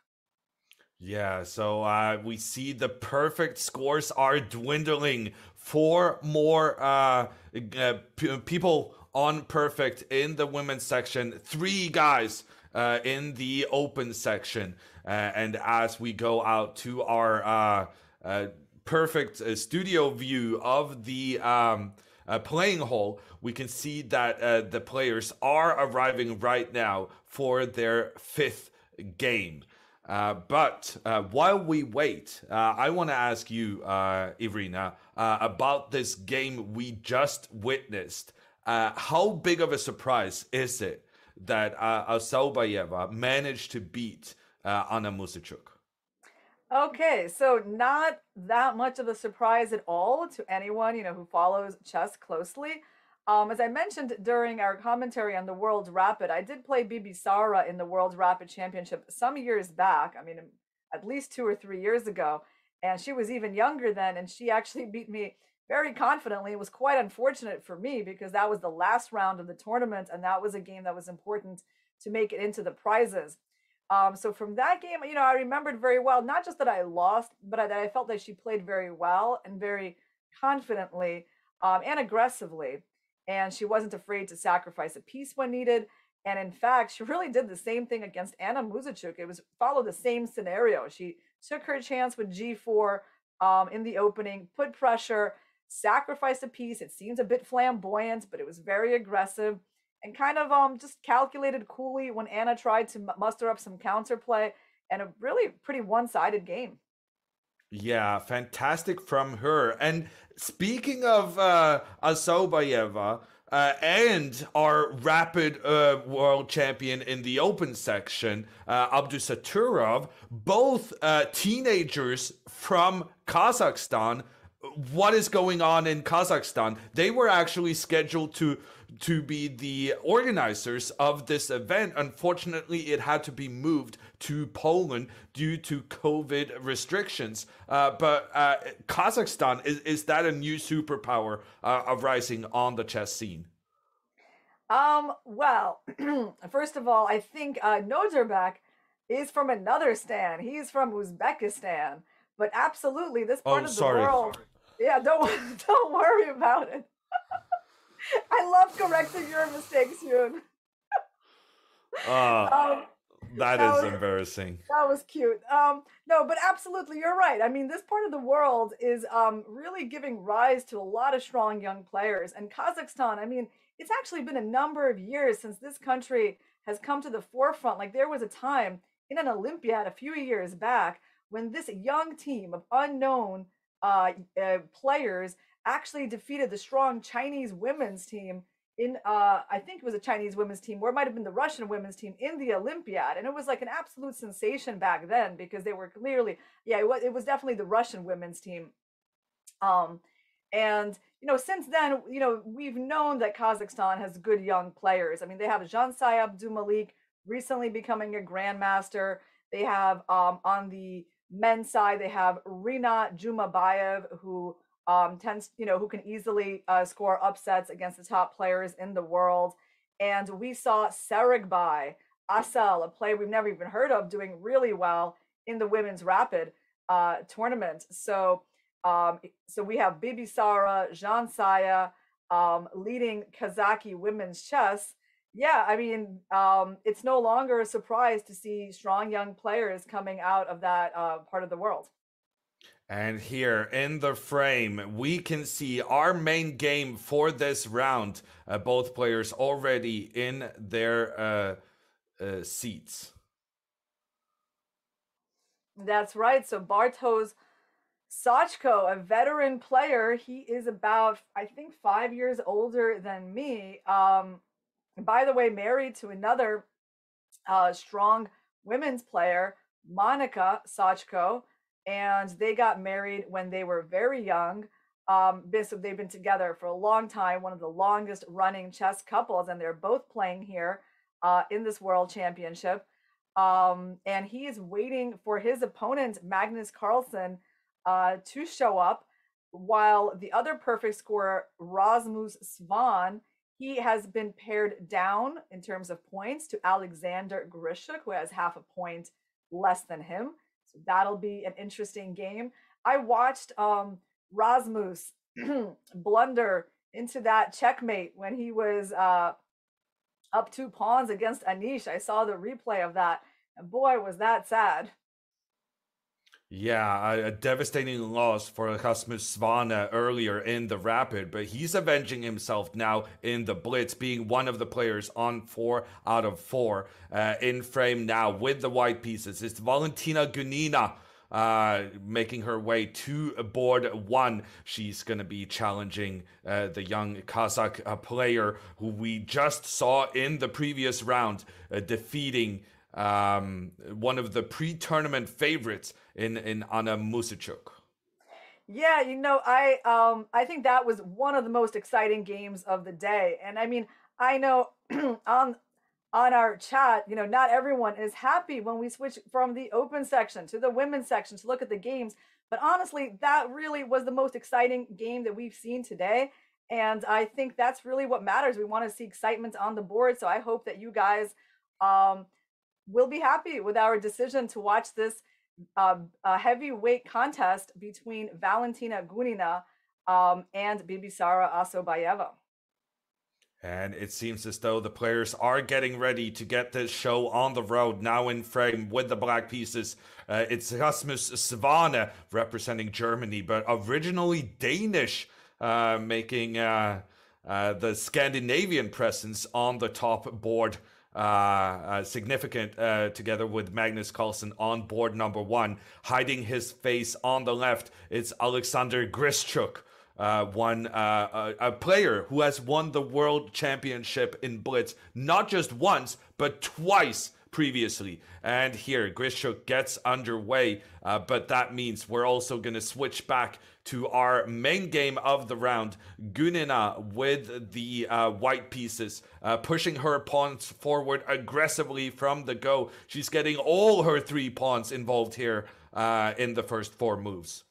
Yeah, it looks like is black playing a King's Indian here? Oh, we're so nicely blocked by the arbiter, but it looks like it's a King's Indian, actually, some kind of a mainline King's Indian from the looks of it. So that's a very aggressive opening by Bibisara Asobayeva. And the maneuvering has started. White has those pawns aggressively placed in the center of the board. Black is not letting that pressure go unnoticed. She has pushed her pawn up as well. Black going for one of those strategies where you don't go too aggressively early on, but you calmly try to push further forward as the game progresses. But is she going to get that opportunity? Because now Gunina is striking early on with her rook pawn on the side.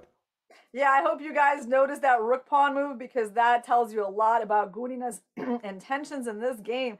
That is a very aggressive move. You know, Gunina has not yet castled her king, so she can actually afford to push her side pawns.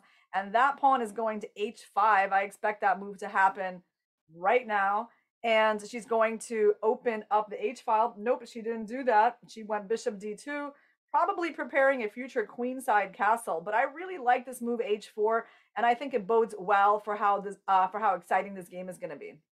And Gunina, she's a very aggressive player, isn't she?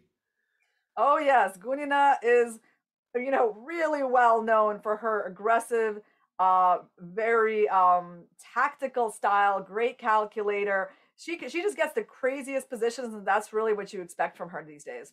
And well, considering that being her style, this has been a great opening for her, getting that pawn forward on the side of the board, trying to open up against the black king. If white is able to open up for this rook, black's king will be very unhappy. Yeah, I'm very satisfied with how this game is going for white. I mean, I love the prospect of that open file on the king side. And if, you know, in the King's Indian, usually black is the one who likes to attack on the king side. But I feel like it's more likely we might see that attack from white, and we just have the H file open up.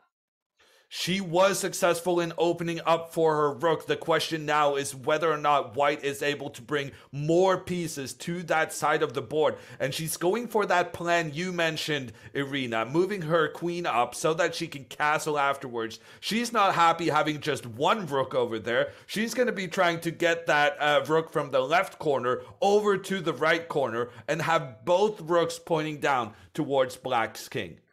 Yeah, this is turning out quite miserably for black. I mean, like, white literally has a dream position on the board. The prospects of an attack on the king are very good. You know, black is trying to just get some counterplay now with the c6 move. That's a good try for sure, because she knows white wants to castle that way. But on the other hand, the opening of the middle has enabled Gunina to place both her bishop and queen pointing in that same direction as the rook. There is about to be some sort of breakthrough, I expect, from white here. Yeah, I mean, in this position, even the move rook takes h7 is already something that white can even start considering. I mean, of course, I would love for white to be castled and have the king somewhere nicely tucked away in a1. That's the only thing that worries me a little bit. And this is a good move by Asobayeva, developing her bishop, and that's going to help her protect her king. And Gunina, she gives up her knight to give a check on the black king. The white knight is captured, but then she was able to capture the black bishop. So that was actually just a trade bishop for knight. then Asobayeva tries to open up in the middle of the board, giving away her pawn so that she can open attacks towards the white king that is still stuck in the middle. I think the most likely position for the white king here could be f1, although it wouldn't shock me if white just castles short at some point. She can still do that. It would actually be fairly safe for her king, and I think white's now up a pawn. The board is opened up. Her light squared bishop is super strong. She's got the e6 outpost, and I would think it's fair to say that white is objectively winning here, but of course there's still some work to be done. And then now, Asobayeva trying to get rid of white's knight, putting pressure against that with both her knight and queen and rook. If that knight moves, the queen will be able to come down and give a check on this uncastled white king. On the other hand, if the king doesn't move, Asobayeva may get the pawn she's missing back. So this is not at all decided just yet. White's king feeling the heat right now. Yeah. Oh, wow. She allows the capture on f2. Well, that's interesting.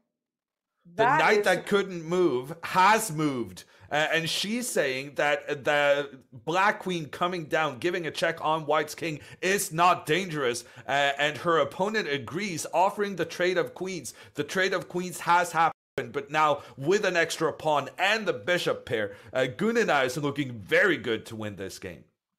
Yeah, I mean, white can be happy about this endgame because, first of all, the pawn on b2 was not really under attack. Asobayeva attacks the f2 pawn instead. But I think, the extra pawn, the bishop pair, and the really strong bishop on e6 is going to give Gunina the win. And now she's moving her king up. She's getting ready to get those rooks working together down towards the black king. Honestly, I don't see how black's king can defend itself. Those white rooks are just coming. Rook up and then get the other rook involved as well. There's no defense against the white rooks coming in towards the black king. It turns out you didn't even need the queens on the board to create a checkmating attack. Yeah, this is a really nice game by Gunina, I have to say. Like, nice aggressive play by her, and she's getting a pretty smooth victory. Although now she has to figure out, does she want to allow the trade on e6 to happen? I think it's not a big deal. I think she can allow that to happen, and she does. Oh no, she doesn't. She moves her bishop away. She decides it's too valuable to be traded for the black knight. And now the rooks are pointing down towards the black king. There's a trade between the knight and bishop. Gunina is about to start capturing black pawns. And now she's going to put her rook pointing in towards the black king as well. No, she's taking another pawn. A third pawn here in a row being captured by Valentina Gunina. A 3-pawn advantage should be enough to win this game. She gives a check on the black king, trades off the rooks. And now she has those pawns marching up on the right hand side of the board. She's got the pawns in the middle as well. She's getting all of them involved right here. Do you know, I'm so sorry to say, but that Sachko is beating Carlsen. I just have to tell you that news. This is incredible. Bartosz Sachko is up a piece against Magnus Carlsen. I mean, that's going to be a game that we want to go to if it's still being played once this game is done. That's amazing news. But yeah, Valentina Gunina, she's got just too many extra pawns here. And there is a pawn one step away from becoming a new queen. Gunina making sure her rook gets into a defensive position, and that's resignation. Valentina Gunina stays on a perfect score after 5 games played. We're going to jump over to this situation. Bartosz Sachko, playing in his native Poland, according to Arena, has a winning position. I'm not able to see. Oh, yes. It's an extra bishop, and Magnus resigns because the white queen was about to give checkmate on that black king. The queen coming in, checking the king. The king can temporarily try to escape, but then the queen will, in the end, give that checkmate. Bartosz Sachko, the veteran, he is on a perfect score, having defeated the reigning world champion on his home turf. What a performance from him. Yeah, that is amazing. I mean, we did not think that this game was going to be super suspenseful. By the way, I mean, it began as a Catalan That was the opening chosen by Bartos. At some point, he just got some extra pawns, and it seems like he did a good job converting. He had a couple of extra pawns at some points, and he pretty much was always on top. And then it was just a matter of whether he was going to beat Magnus. So, yeah, that is a big result, as the perfect scores in the open section are not even the famous players. It's going to be Bartosz Sachko. And how did Svan do? Well, in fact, it's going to be, I guess, Bartosz Sachko, because Svan lost to Grishuk. Wow, one player remaining on a perfect score, and it's the hometown hero in the frame. We also saw Shakhriyar Mamedyarov taking the win against the Indian player FIDE. We see the results on screen. Sachko winning, Grishuk winning, Mamedyarov winning as well. Those are the top results coming in from Warsaw, Poland. We're going to switch over to Maxim Vachier-Lagrave, who is still playing. He is considered one of the very best Blitz players in the world. But he had a disappointing performance in the Rapid earlier this week. And now he's struggling to win this game against Mikhail Antipov of Russia. Look how many new Russian grandmasters you guys are going to learn about from this World Blitz Championship. Here's another one who's taken on one of the famous best players in the world, and he is holding his own. His position seems perfectly defensible for the moment as he holds this fortress with the knight and bishop. I gotta say, Antipov, I actually heard of before, and that's probably because he was the former world junior champion. So he has a top merit already on his resume. But I'm not sure he's been able to take that step onto the big leagues. But that being said, here he's going up against Maxim Vachier-Lagrave and holding his own. It seems as though Mikhail Antipov now just moving his knight back and forth. How is Maxim Vachier-Lagrave going to make any progress? And Maxim actually decides here to move his king back towards the left side of the board. He realizes that he wasn't making any headway on the right-hand side. Yeah, it's funny because they already had this exact position. I mean, the king used to be on a5 and the bishop was on a6, and he couldn't win that. I mean, I'm not sure what he's trying to do. Maybe go bishop c8, try to attack the knight from there. That's what he did, but it still doesn't seem to be enough to make any progress. So I think this game will end in a draw. And it yes, will, and sure Vachier-Lagrave. Yeah, he confirms it by giving up his bishop pair. That's going to be a draw in that game. And 98 moves. That was definitely one of the last games of this round. We're going to take a breather, take a break, and be back when we have information about the pairings. The big news coming out of Warsaw, Poland. Bartosz Sachko beating Magnus Carlsen. That is, wow, breaking news.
Welcome back to the World Blitz Championship. I'm Jon Ludwig Hammer. I'm joined by Irina Krush, and we have some exciting results in this championship. In the women's section, there's 2 players still on perfect scores. 5 out of 5. We did see Gunina with her trademark aggressive play take down the Kazakh youngsters Azobayeva. And with the black pieces, Goryachkina, a big victory for her, taking down Maria Musicuk.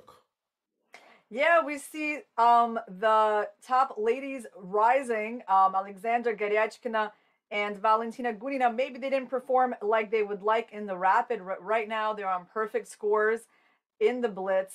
And we do see Ina Gaponenko, we definitely would consider her more of a veteran player, having a very good result on 4.5 out of 5, and she will be playing the young Russian player in this upcoming round. We also have a really good pairing to look forward to in Alexandra Kostyanyuk versus Bibisara Asobayeva and Humpy Koneru versus Maria Musicuk. So really competitive games on the women's side right now. And speaking of veterans doing well, one of them just defeated world champion Magnus Carlsen. It's Bartosz Soczko from Poland, playing in his homeland, showing himself off for the home crowd, taking down the reigning champion. And that means he is, in fact, the only player still on a perfect score, because Alexander Grischuk of Russia managed to defeat Rasmus Svane of Germany. Yeah, I mean, in the open section, I have to say we have a slightly surprising turn of events, as a lot of the top players are somewhere in the middle of the rankings, while strong grandmasters but still not so famous are actually doing very well. Like, for example, Puranik Abhimanyu from India, 4.5 points out of 5. That's a new name for me. He's actually a 2600 grandmaster, 21 years old, from India, but having a great tournament and having more points than such famous names like Jan Nepomniachtchi and Hikaru Nakamura and Anish Giri. So the open standings are actually a lot more surprising at this point. And Bartosz Soczko reigning on the top right now. Is he going to be able to keep that situation going moving forward? He's ready for his next game, sitting down at the board now with the black pieces. And Bartosz, he is a grandmaster, and he's a strong grandmaster. But he's never really been among the top 50, 20 players in the world. He's having his breakout moment right now, isn't he? Yeah, I mean, absolutely. Leading the World Blitz Championship with 5 out of 5. I mean, who would have expected this? So I'm very happy to see him doing well. And I just wanted to comment that Magnus Carlsen, despite losing his last round game, is actually not rewarded with a very easy pairing. He's been paired up to Vladimir Fedoseev from Russia, and I think that's a pretty tough pairing considering that you just lost a game. And another player doing very well, sitting here, having the white pieces. Once again, these youngsters, they're so young. Maybe I'm getting old. Maybe this is just the normal age to be a top chess player. But I believe this is Sindarov of Uzbekistan, showcasing that Abdusaturov, the winner of yesterday's event, he's not the only one who can play good chess in that country. Yeah, he just turned 16 years old this month. He's even younger than his compatriot Abdusaturov. And this is another player we've been hearing about for years because he's, again, a prodigy who became a grandmaster before he was 13 years old. And here, sitting down as his opponent, it's Alexander Grischuk, one of those players chasing Sochko in the standings. Alexander Grischuk has won this Blitz championship twice previously. So he's definitely one to look out for as we're inching towards the more kind of separation between the players in the standings. And here we see the pairings. Board number 1 is always Magnus Carlsen because he needs to sit in the same spot so that the cameras from the Norwegian state broadcaster NRK can have him in frame for the duration of the tournaments. So in reality, it's the number 2 board with Sochko leading the standings, having to play the black pieces against Mamedyarov. That is the kind of the top one here. Let me actually fill you in for a second on how Abdusattorov is doing in this tournament. So far, it's been a bit of a disappointing start for him. I was trying to find him, given that his countryman Sindarov is doing so well. But Abdusattorov is on 3 out of 5, and he lost to 2 lower-rated players, Denis Kadric and Velimir Ivic from Bosnia and Herzegovina and Serbia earlier in this tournament, and then he beat Volakitin. So maybe he's going to, be making his comeback and trying to climb up the rankings, because I would love to see him play again on the top boards. But I'm also excited that we're seeing new young players like Sindarov at the top. And here we see Bartosz Sochko, the current leader of the open section, the only one with a perfect score there. However, there's 2 people with a perfect score in the women's section. Valentina Gunina is going to be facing off against her Russian teammate, Alexandra Goryachkina. And those 2 are now vying for who gets to be the only one remaining on a perfect score. We see before the game, their teammates, they're chatting, they're having fun, smiling. But I assure you that once the game gets going, these girls are going to want to defeat one another. Yeah, absolutely. And I think it's good to mention that these are 2 players with very different styles. As we just saw Valentina with her attacking style. We've talked about earlier, Goryachkina has a more positional style. I mean, she's playing with the white pieces, so I think she's going to be able to enforce her style a bit more on the game. I expect her to open with d4, even though she's been experimenting with e4, as have a lot of the Russian players. But I think in the Blitz, she will stick true to her sort of true to her style and what she's been playing from childhood, and she will go with d4. So that's a prediction from Irina Krusher. Let's see if she got it right. The clocks start, and it is the queen pawn d4 played on the board. A queen's gambit fittingly in this matchup between the top 2 leading ladies.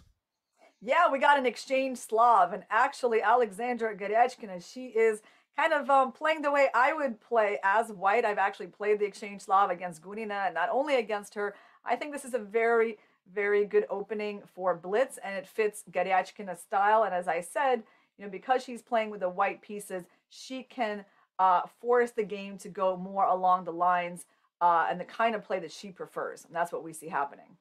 A psychological battle here is what I'm hearing, where Goryachkina manages to play to her style, not necessarily what is the most the best way of playing, but she's playing what's the best way to defeat her opponent. Yeah, and I mean, of course, she has some preparation along with this. Like, I can tell from the moves that have been played, this is not just her making stuff up and just playing her style, but it's also some particular preparation, and she's playing actually a lot faster and a lot more confidently than Gunina. So she's got Gunina on her territory, and this is unpleasant for Gunina because this is not her type of position at all. You see, this is not looking like unbalanced in any way, and she's on the defensive with this awkward rook on a7. So yeah, the rook has had to take one step up to defend the pawn. Both players getting castled right now. The question is, who's going to be controlling that file on the board that has no pawns blocking it? And it's Goryachkina arriving at the scene first, getting her rook, wanting to place it further up the board. Yeah, black just made, I think, a good move, b5. It opens up the rook, and Goryachkina answers with a very typical pawn thrust on the queen side. I think she had to do something like that. Now she's got to figure out where to move her knight. So she goes to b1, and that knight is going to be coming out via d2 and hoping one day to get to the b3 square. And what's important here is the control of the open file, and it's white with the rook pointing down, and that rook cannot be challenged in an easy way because black would very much like here to play her rook to that c file. The problem is white's bishop is pointing in that direction, making any challenge on the open file impossible right now. It's not pleasant to be black here, and it's not just because the style of the position doesn't suit Gunina. I think she's going to try to play bishop d6 here. That's the move she's setting up to try to one day, you know, fight maybe for the open file with rook c7. Okay, she didn't do that, but I can tell you this is not fun for black for any player, and it's certainly not going to be fun for Gunina. Look at that white rook invading, getting into the heart of black's position, getting ready to be joined by its partner in crime, the rook from the corner of the board. This is looking very bad for Gunina right now. First of all, a pawn is being attacked on the side of the board, but in addition, white's pieces are just much better placed than their black counterparts. It's all about the C file, right? I mean, white just owns that file. Look at black's rooks. They can't get themselves organized to challenge for the file at all. So it's just so easy to play for white. The queen tries to attack the rook, but easily defended by Goryachkina. Where is the attacking chances for Gunina? We have heard Irina say Gunina is an attacking player, but here she's just cramped, being squeezed by the young Russian Goryachkina. Yeah, I mean, rook e8 is sort of one of those moves that you do when there's nothing better to do. It's not a move, I think, with any particular purpose. She's just trying to make some moves and, you know, seeing how is Goryachkina going to break through, because that is still actually a challenge for her. I wonder, you know, it's hard for her to move her knight from d2 because of this knight e4 idea. Queen d1, very reasonable move. Remember I said earlier how that knight wants to get to b3 one day. I think she's going to try to prepare it, and maybe she'll play a move like f3. It's a little bit weakening, but at the same time, it won't let the knight come in to e4. Okay, but she's got other ideas with her queen, kind of putting it in an unusual position on f1. Pointing in towards that black pawn on the side that had to move, but when that pawn moved forward, it opened up the control of that b5 square, enabling the bishop to go here safely. And actually, look at our evaluation bar on the left-hand side of the board. It's almost completely white, despite this being a position where they have equal amounts of pawns. It's just the fact that white's pieces are so much better placed than black's, and that means white has a winning advantage despite not even being up any material. She's improving her knight. That's nice. And she's moved her bishop out of the way on g3 so it never gets hit by the knight on e4. Knight is coming to e5. It is really important in chess to use all of your pieces. So I like to see that last piece coming into the game. This just seems like a dominating display. Like one play, it's as if an amateur is playing against a grandmaster, and Gunina is a grandmaster in her own right. Making your opponent look like an amateur is no easy task, but that's what Goryachkina is doing right now. She's toying with her opponent with this play. Yeah, I mean, that's why the exchange Slav is such a great opening, Yoon, because you can make your opponents look like amateurs once you capture control of the open file. And I mean, you know, I've had a game with Gunina, also a Blitz game back in China a Mind Sports Olympiad that was in the exchange Slav, and it was kind of similar to this, you know. Yeah, and actually that black rook just got trapped. So now she does have a material advantage. The rook just had nowhere to go. Look at the white bishops just controlling all the squares that rook could utilize. And now, in addition to having the best placed pieces, Goryachkina has a rook in exchange for a bishop. Yeah, rook c8 is a very natural move. I was just thinking about that. Just trade off the rooks, invade. Maybe the queen will come into b5, I think, quite soon. Well, Gunina tried to stop that, but it as soon as white activates that queen, she will win. So the question now, the queen still standing on one of those side ranks. Can it get back into the game?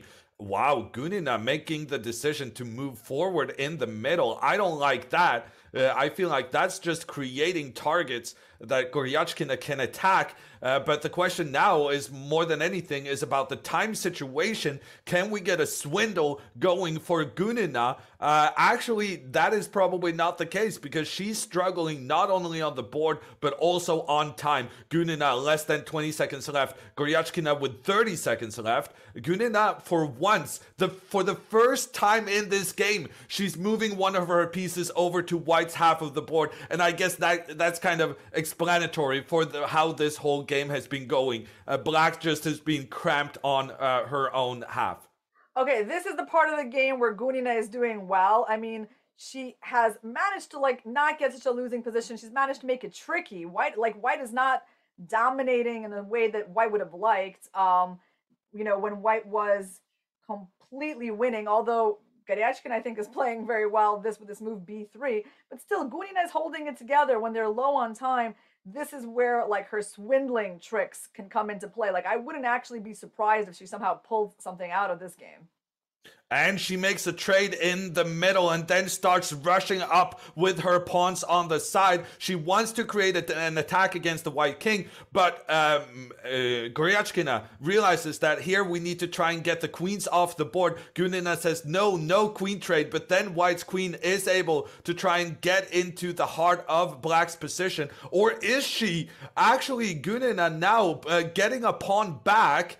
She's pushing her pawn forward in the middle. Both players less than 10 seconds on the clock. The moves are coming in quickly, and it's turning around a little bit for Gunina. She opens up for her bishop to start capturing a white pawn. Now Gunina has a pawn that can move forward, trying to become a new queen. The moves are coming in very quickly, with black's pawns being very aggressively placed, trying to make their way down the board. This is not okay at all. Look at these black pawns making their way up, and the change of the evaluation bar has switched all the way over on black sides, but there it switches back over in white's favor. Goryachkina manages to get rid of one of those annoying black pawns because she's trying to help her own pawn to become a new queen. However, it's still not over. These black pawns very close to becoming new queens. Goryachkina needs to be accurate, but she only has a couple of seconds left on the clock. She decides to retreat her rook into a defensive position, and it doesn't seem like Gunina understands how to make progress. Goryachkina seems to have saved herself in what was an incredible time scramble where it could have gone either way. And it still can go either way, right? I mean, okay, finally, okay, Goryachkina finds a way to win. She trades off the knight now, and using the fact that black cannot promote the pawn. Yes, it looks like Goryachkina is going to get the win. But you see, this game was not the smooth sailing that it seemed to be at the beginning, right? There was a part of the game that Valentina just completely outplayed her opponent and even had chances to win. I'm not surprised by that, because that's where she's actually the most dangerous, is when she is mustering up counterplay from bad positions.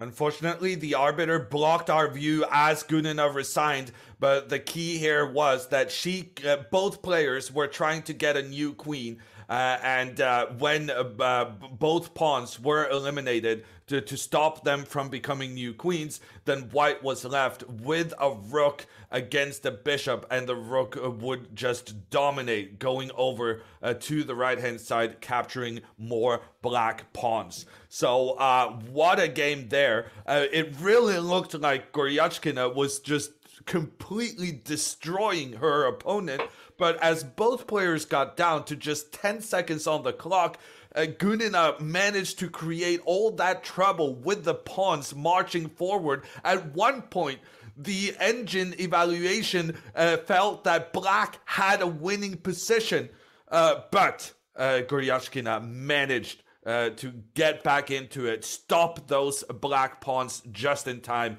and take the win, which gives her the only person being on a perfect score in this tournament, because in the open section, Shakhriyar Mamedyarov has been successful in taking down Bartosz Soczko, meaning that the Polish local player Soczko, the veteran, he was not able to keep his run going with the perfect score, meaning Goryachkina is the only one remaining. Yeah, and I have to kind of, remember what I told you about Carlsen not getting a very lucky pairing despite losing to Soczko. He was paired with a pretty strong Russian player, over 2,700, Vladimir Fedoseev, and unfortunately, he loses his second game in a row. That's quite some news, because losing 2 games is a big setback to his chances of retaining the World Blitz title. Wow, Carlsen, 2 losses in a row. That's a shocker. And it goes to show that in these Blitz events, it's just one of the most important skills is that everyone is going to have setbacks, and it's all about how you deal with it. And Carlsen is infamous for being able to strike back after a defeat. That he was not able to do that this time, even though he had the white pieces. Losing against Fedoseev, what a big result for the Russian. Yeah, that is amazing, and that puts Fedoseev on nearly a perfect score. He's going to be in a group that is tied for first place, so it's going to be him, it's going to be Mamedyarov, and it's going to be, like, actually, we should find out, how did Alexander Grishuk do? And Grishuk drew. Yeah, so on the screen, the standings right now, after 6 rounds have been played, Martin Kravtsev of Ukraine being the one to round out those in the lead, together with Fedoseev, the Magnus killer there. Yeah, and Javahir Sindarov makes a draw against Alexander Grishuk. So he is also in a very high up in the standings.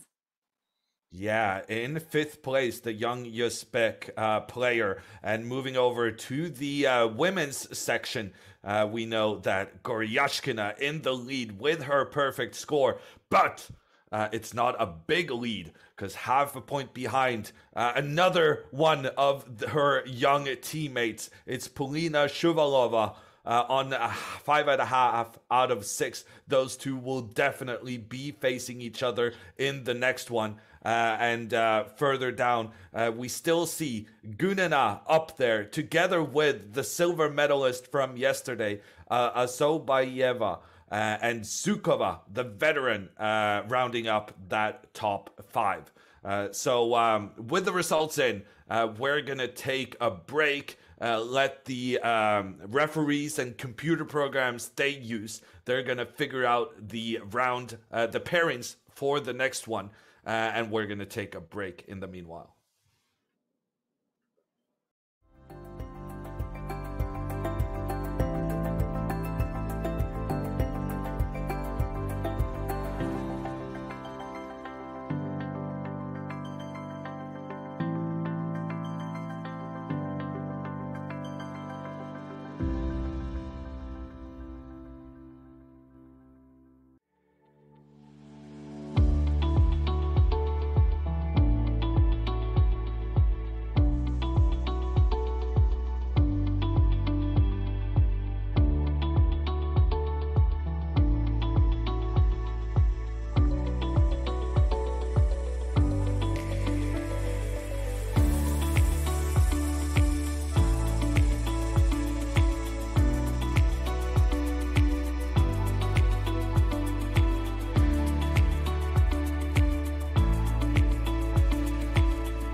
And we're back from the World Blitz Championship. I'm Jon Ludwig Hammer, and I'm joined by Irina Krush. And for me, the big talking point right now, actually in the open section, is where are our pre-tournament favorites? Look at these standings. It's Mamedyarov, Fedoseev, and Kravtsev. Excellent players. But where is Jan Nepomniachtchi, Magnus Carlsen, Hikaru Nakamura, Artemiev, Maxim Vachier-Lagrave? We got Grishuk there, a two-time former champion in 8th place. But I feel like our guys are missing. I agree, Yoon. I mean, we got Fabiano Caruana, who has 2 points less than the leaders at 3.5 points, and Magnus only having half a point more than that, and Hikaru only on 4 points, as well as Magnus. I mean, honestly, the big names in the game, other than Mamedyarov, are just nowhere to be found. I guess we're gonna be talking a lot about Fedoseev. Maybe we're gonna rename him the Magnus Killer. Mamedyarov and Grishuk, established top tier players. Fedoseev is part of those Russians who's just incredibly strong, very stable on the top 40 rankings of the world, but he's never really had his big breakthrough. He did manage to get a silver medal in one of these championships a couple of years ago, but getting that silver medal, people kind of start to have expectations of you, and he hasn't really been able to raise his game into like a top 10 player in the world. So he's one that has performed previously in speed chess, but who doesn't have that name recognition just yet. Yeah, I mean, Fedoseev is, of course, a well-known name in the chess world. His peak ranking has been number 24 at 2733. Currently, he's just a little bit below that. He's rated 2704. But he's well known as a very good speed chess player. I think he plays a lot in chess.com's Titled Tuesdays. I'm not surprised to see him beating Carlsen the way I was surprised to see Sachko beating Carlsen, actually. Vladimir, he's only 26 years old, so he's still in the prime of his career and capable of improving. He is from St. Petersburg, Russia, and, that's exactly why I wasn't so thrilled about that pairing for Magnus, and it worked out quite badly. But on the other hand, we know that Magnus has this fighting character, and he's not going to want to stay away from the top tables for long. And here we see them, the guys at the top of the standings. On the right-hand side with the black pieces, it's Shakhriyar Mamedyarov of Azerbaijan, and remaining at the board with the white pieces, having just defeated the reigning champion Magnus Carlsen, it's Vladimir Fedoseev. And we're going to take a look at the pairings for the women's section as well. On the top board there, it's Shuvalova being half a point behind the perfect score Goryechkina, with other notable matchups being, in my opinion, the biggest other matchup, of course, being the number 2 and 3 Gunina taking on the Ukrainian veteran Natalia Shukova, and Asaubayeva, who did get the silver medal in Rapid. She's still up there for the Blitz event, taking on Elizabeth Petz. Yeah, so this is a little bit surprising to see Zhukova that high up. Well, she's actually a very well-known player. She was a European women's champion, a very strong player, but it's a little bit past her prime years. So, but it's good to see her on board too against Gunina. I do think Gunina is the favorite in this game. Shuvalova-Goryechkina, it's a matchup between two young Russian players, and Shuvalova is even younger than Goryechkina. she's got her best days ahead of her for sure. So I don't think that's going to be a walkover for Garyachkina. And I want to mention Asobayeva in the previous round actually defeated Alexandra Kastenyuk in their rematch. She is continuing to do really well. Paired against Elizabeth Pass, I also really anticipate this matchup. And well, in the frame we did have Shuvalova with the white pieces getting ready for her top game, but here looking towards.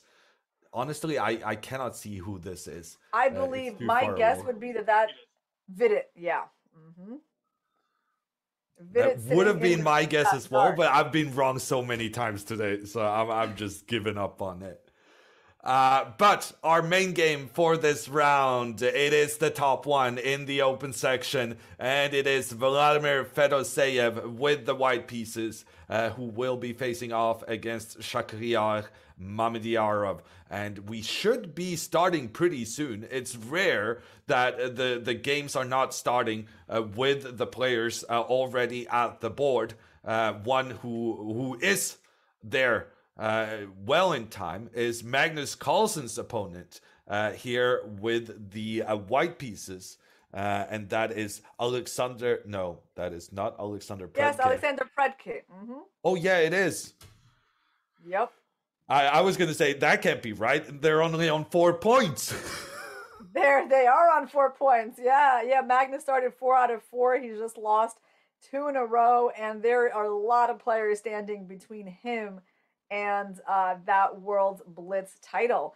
However, there's 21 rounds for the guys. So it's not like when you've lost 2 points, it's that big of a deal. If Magnus goes on a streak, even today, we'll see him at the very top. And we are eagerly waiting for this next round. People seem to be ready, but at the same time, it's not 6 p.m. Just yet in Poland. So I'm starting to think they have decided to start every round each half hour. That does seem to be the schedule they have been kind of adjusting to as we've learned how much time the round is taking. Yeah, we got our chat on Twitch commentating on how Shuvalova and Garyachkina are friendly with each other, talking before the game. And they're also commentating on how to make my microphone better. I just moved it closer, guys. So hopefully that'll make you happy. And we are off to the games. And Fedoseyev going for the king pawn opening. Mamedyarov going for the Petrov defense. All the knights joining the party. And the way they're moving their pieces, this is going to be an early draw. Surely. They seem to be like moving their pieces in a way that is so calm and quiet that made me think that they kind of is just going to exchange a lot of pieces and go for the draw. But actually, I was wrong. Fedoseyev has avoided some of the well-known ways of forcing this into an early draw situation. No, I was not wrong. Oh, no. What in the world was that? I mean, are these guys best friends? Are they roommates? Maybe like secret brothers? Why is this game ending in 7 moves? I guess both of them are happy to be in the lead. This is the problem of not having one of the pre-tournament favorites way up there, because then people are just happy staying in that spot. Whereas if it was Hikaru Nakamura who saw that he already had 1.5 point lead on Magnus Carlsen, he wouldn't be making draws. He would be trying to win, trying to utilize that chance to go for the just increase the advantage there. Yeah, so our choice right now is to either look at the game between Predke and Carlsen. This is a pretty good option. Or we can take a look at Shuvalova Garyachkina. Let's do that. Actually, I suggest that because that is board 1 of the women's, and they do have a very interesting position. So I think that is going to be a good game for us to get to. I agree. Board 1 in the women's section has to take priority over board 15 in the open section, and it's Shuvalova with an interesting position here. She just gave away her bishop in exchange for a knight, but in doing so, she's given Goryachkina doubled pawns. On the other hand, doubling those pawns has enabled black to open up for the rook. This is a very unbalanced position.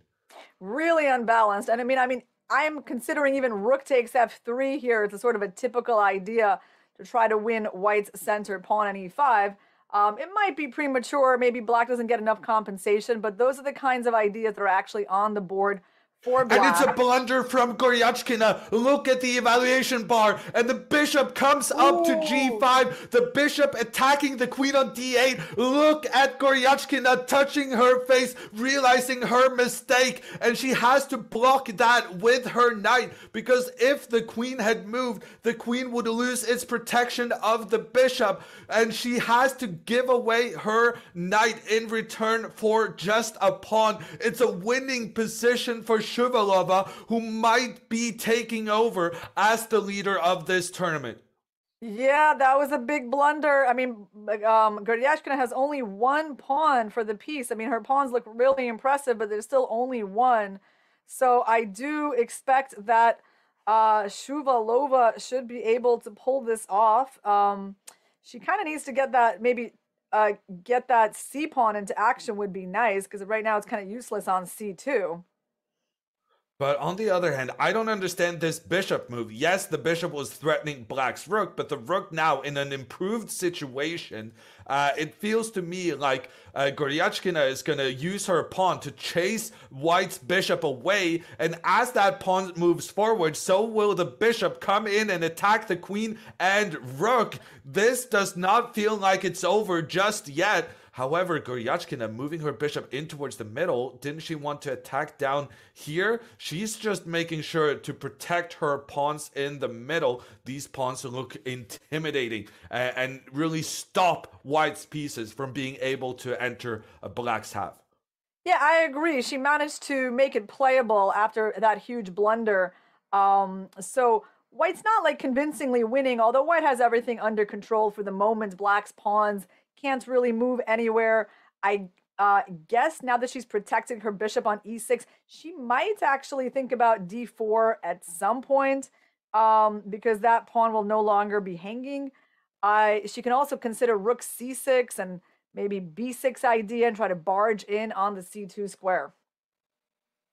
It's not clear how white is going to make a breakthrough, but if she just improves the positioning of her pieces, sooner or later, the fact that white has a knight in return for a pawn should be a deciding factor. And look at Shuvalova just getting her rooks ready up here in the middle. Is she going to sacrifice her rook to make that breakthrough towards black's king? Do you see how aggressively Goryachkina is playing? She's actually pushing up her pawns. Like, she's going for g4. She's going to open up the h file and try to get some kind of attack there. She's definitely going to go g4, then rook h8, then maybe e4, and then get her queen into h2. I mean, she's getting so much more counterplay than we could have expected. I'm not sure I agree with you. I feel like white has this completely under control because this knight cannot be chased away by a pawn, and now it's protected by a pawn. I feel like white just has completely stopped everything here on the side, and we were wondering, how is Shuvalova going to make her breakthrough? Well, now that breakthrough has kind of been made for her, as she can direct the queen from the left side to the right side to deliver a crushing blow where black's king is situated.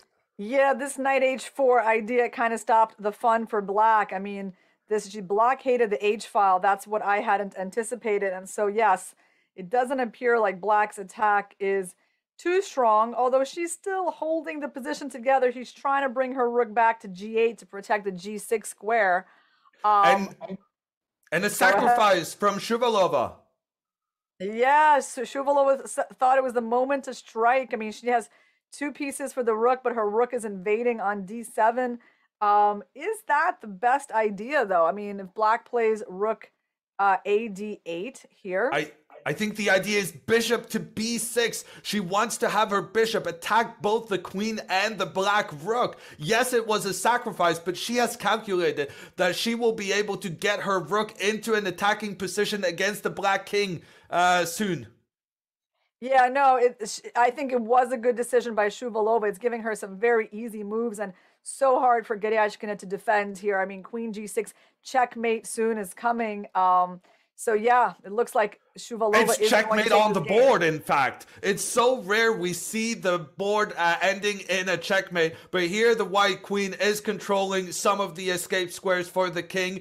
The bishop is taking care of the rest, the queen being offered protection by the knight. It's a beautiful checkmate for Shuvalova, who takes the lead. And there also Carlsen's game ending. We see Carlsen playing in the background, Carlsen shaking his head, but at the same time I feel like that's the kind of shaking head Carlsen does when he won, but he's still kind of unhappy about his play. Normally we can see, based on the kings, how the game has ended. Here both the kings are placed on dark squares, and that is to indicate that the player with the dark pieces, black in this case Magnus, has won the game, and he's starting his recovery after having had two straight losses. I don't want to interrupt you, but we got a good game here. Grishuk Martirosyan.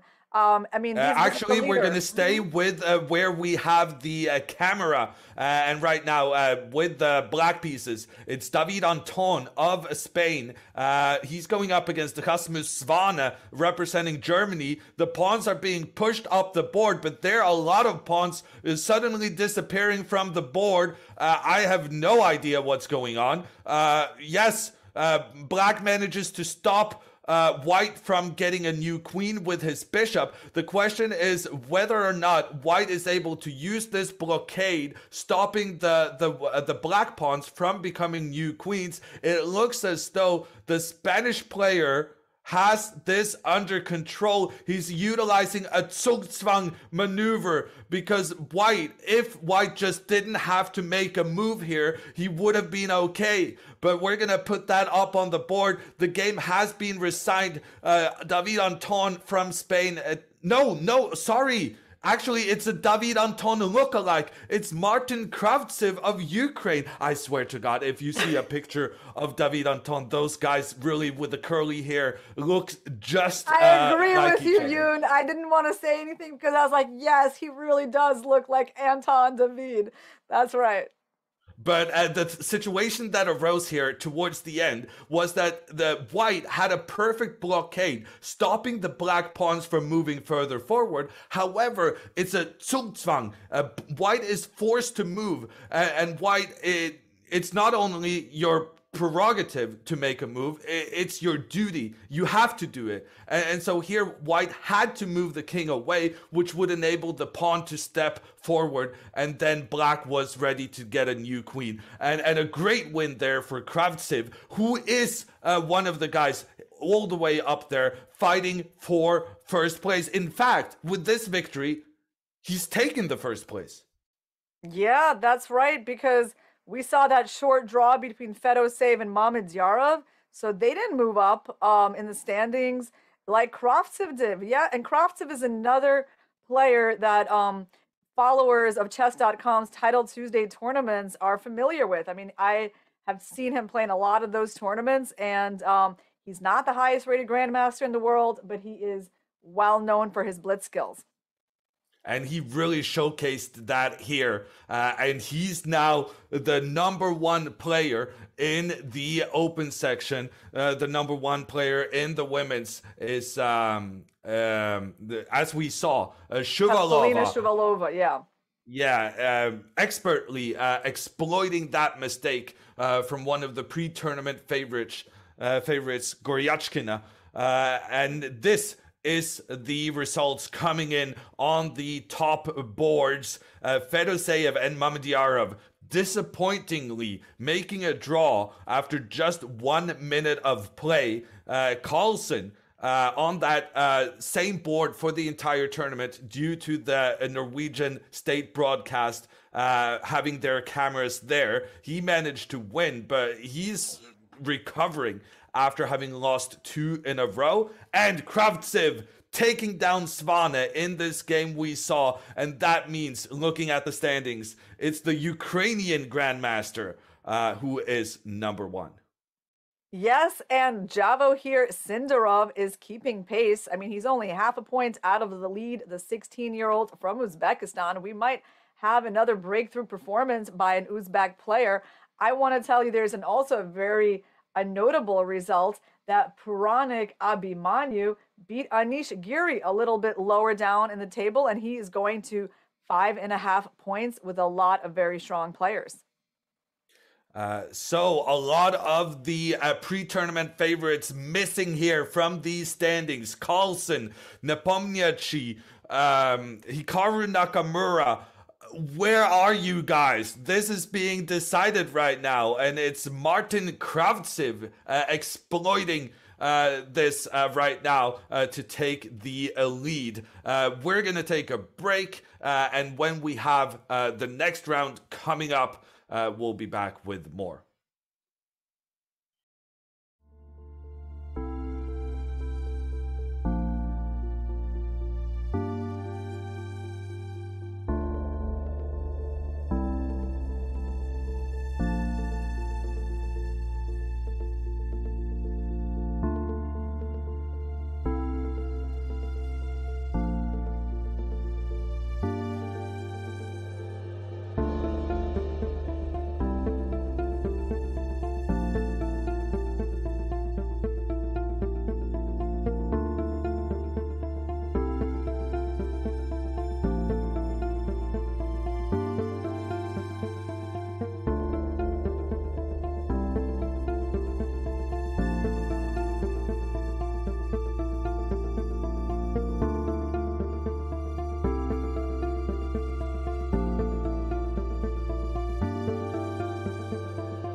Welcome back to the World Blitz Championship from Warsaw, Poland. I'm Jon Ludwig Hammer. I'm joined by Irina Krush. And the big talking point at the moment in the open section, looking at the standings, we have some people missing in action. Where is Magnus Carlsen? Where is Hikaru Nakamura, Jan Nepomniachtchi, Maxim Vachier-Lagrave?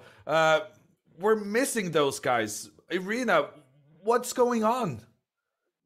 Well, the good news is that there's still so many rounds left to play in the tournament. These players are playing 21 rounds over 2 days. So, even having lost a couple of points like Magnus Carlsen or Jan Nepomniachtchi or Vachier-Lagrave, they're on 5 out of 7. I mean, they're honestly not doing terribly. They're just kind of doing badly by their own standards, I think, and Hikaru Nakamura as well, having 5 points. So actually, Hikaru has 4.5 points. He's even further behind. I think he's made a lot of draws. But, these players have a lot of time to catch up. So hopefully, they will be taking their places in at the top of the standings. But meanwhile, we have a young player that I'm very excited about, who is just half a point out of the lead, and we're going to be following his game against well-known player from Azerbaijan, Shahryar Mamedyarov. So Sindarov, 16 years old from Uzbekistan, he has 6 points out of 7. That's going to be an exciting matchup. And we're moving over to the women's section. We saw Polina Shuvalova win in style against Goryachkina, just immediately exploiting that blunder from her teammate on the Russian women's team. There seems to be a thing here going on, Irina, where the top 3 players are also some of the youngest participants in the event. Coincidence? Yeah, they are indeed quite young, but you cannot say they're unexperienced. And I think what's been interesting in the women's side is the way the lead has gone from the hands of one player to another. So the way Asobayeva took the lead from Anna Muzichuk and then lost it to Valentina Gunina, who lost it to Alexandra Garechkina, who lost it to Polina Shuvalova. I mean, that's actually been incredible that nobody has held on to the lead in the women's section.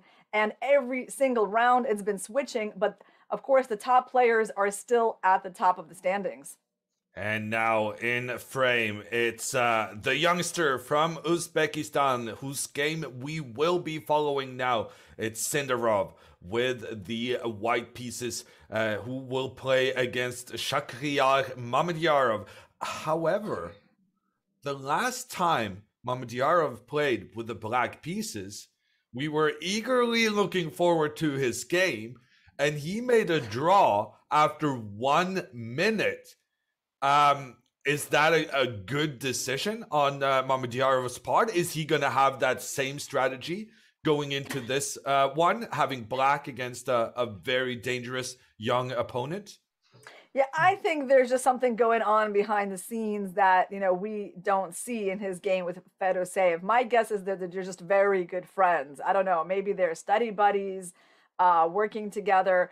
But it's not a normal thing to do this early in the tournament. It's not like they've guaranteed themselves any kind of prize. So why would they end their game so early? There's no explanation except for the fact that they must be very good friends who just don't want to play against each other. Maybe like the sisters Muzichuk, right? They also never play against each other. Could be a similar situation. It's a little less common with people who are not siblings.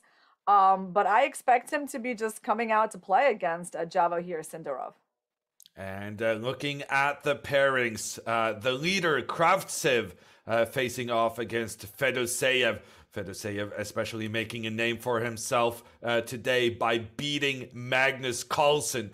Carlsen sitting on that board 1, but it's not because he's having a great tournament. It's because he has that same placement for the camera for Norwegian television. Carlsen will be facing off, though, against another chess legend, the man who challenged Vishwanathan Anand for the World Championship title back in 2012. That's Boris Gelfand of Israel. Moving further down the list, I gotta say one of my favorite pairings for this round, Levon Avronian facing off against a former Blitz champion, Alexander Grischuk. Unfortunately, board 5, we do not have a camera. So if we had a camera for that one, it would have been our choice, most certainly. But unfortunately, those guys they haven't been playing well enough. They haven't been winning enough games to get themselves into our sphere of vision. Yeah, vision. Yes. Speaking of not playing that well, I mean, we have players that we would really love to see their games. Alireza Firouzja, Anish Giri, they are only on 4 points. That's like actually 2.5 points behind Kravtsev. It's an amazing lead that he's built up over such famous players and such famous, strong Blitz players as Firouzja and Giri. And looking at the pairings for the women's section, since we're looking at the player with the white pieces here, Sobayeva, she's now trying to take the lead once again from one of her Russian opponents. This time it's Shuvalova holding the lead on board 1. Yeah, and Garechkin Abdumalik on board 2, I think, is another really big matchup of 2 young players. They're close to the same age to each other, actually. Vaishali from India, I've been talking about her since we began watching the Rapid, and she's facing off against Gunina. That should be interesting.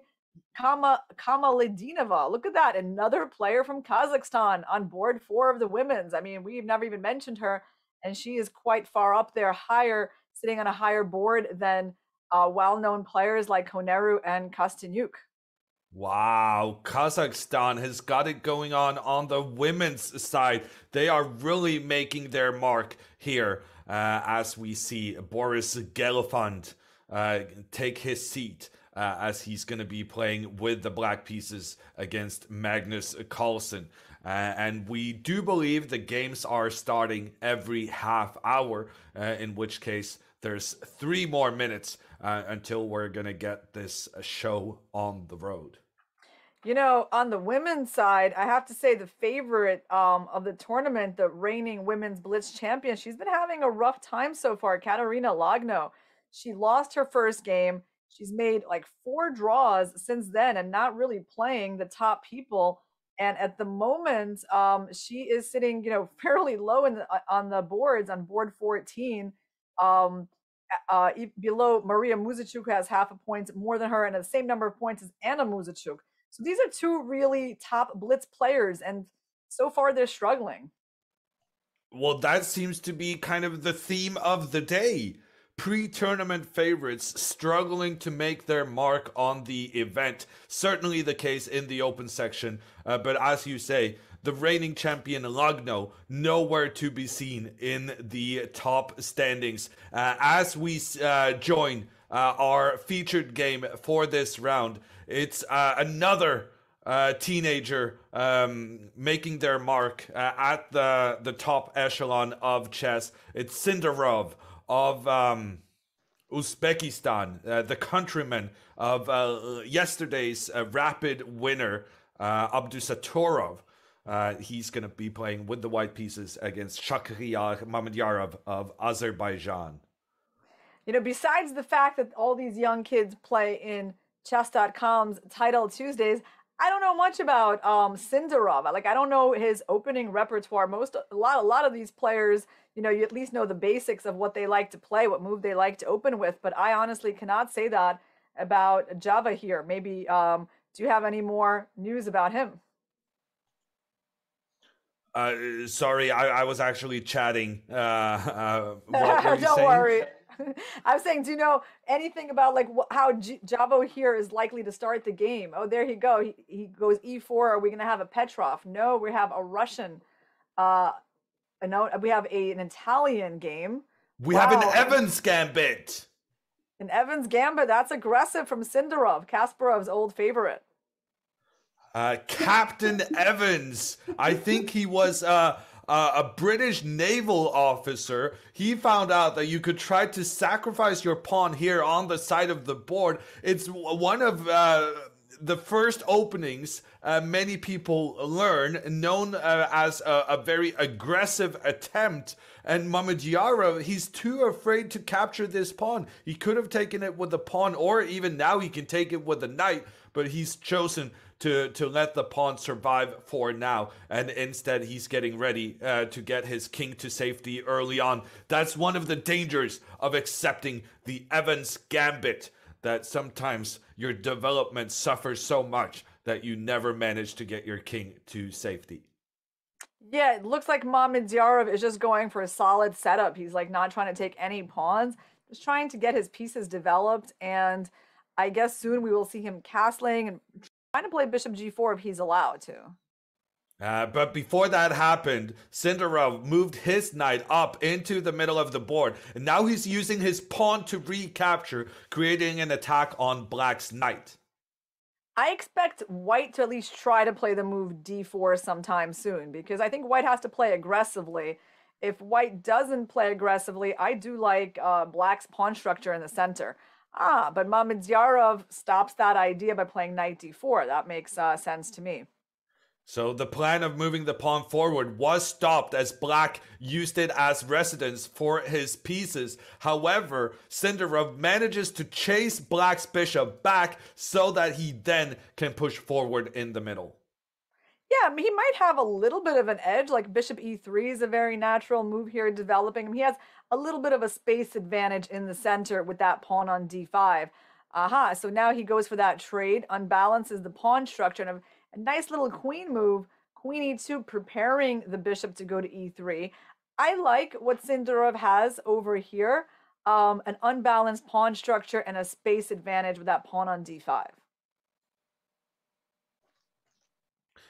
But what he doesn't have is that much time. Mamedyarov has gotten a 1 minute edge on the clock already. Sindarov with a great position, but 1 minute on the clock in a 3-minute game, that is so significant. So even though the opening has gone well for him, I'm not sure he's going to be able to maintain his advantage, considering that there's going to be some difficult moves ahead. Yeah, I mean, on the other hand, the good news for him is that the position is getting fairly simplified. Like pieces are coming off the board, so it's not like a wild and crazy position that Mamedyarov is especially good in. So he has enough time, I think, to navigate this type of position. I believe he has a minute 46 on the clock. It is less than what Mamedyarov has, but he's not in a horrible time pressure given the position on the board.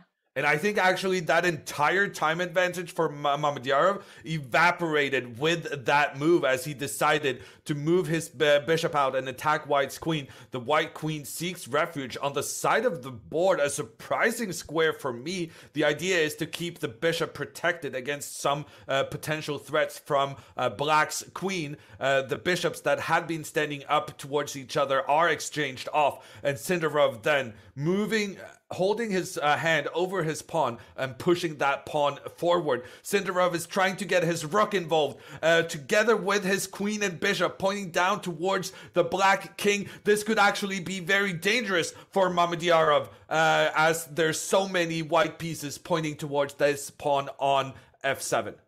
I love that move, f4. Really aggressive move. Shows a lot about White's intentions in this game, because he's got that hidden pressure, as you said, Yoon, on that f7 pawn. And I really don't like black's rook on a7, which is kind of disconnected from the rest of his pieces. Look at how and powerful this is a white's pawn center. sacrifice. A pawn sacrifice for Sindarov. He doesn't recapture the pawn that took a white pawn on the left-hand side. He's allowing this pawn to continue capturing white pawns because instead he's creating an attack with his pawn in the middle. There's this queen and bishop working towards the black king in conjunction with white's rook, and there's some very dangerous attacking chances coming now that Mamedyarov needs to defend against. Yeah, I predict that somewhere soon Mamedyarov will be moving his queen back to e7. And okay, he goes bishop h5, protecting f7. Interesting move. I mean, rook ae1 is an obvious move. There you go. That's what Sindarov played. Just putting that rook behind the pawn and threatening to push it or maybe even to capture on f7 at some point. Those pawns are moving forward in the middle. Sindarov down a pawn, but still having the engine's seal of approval.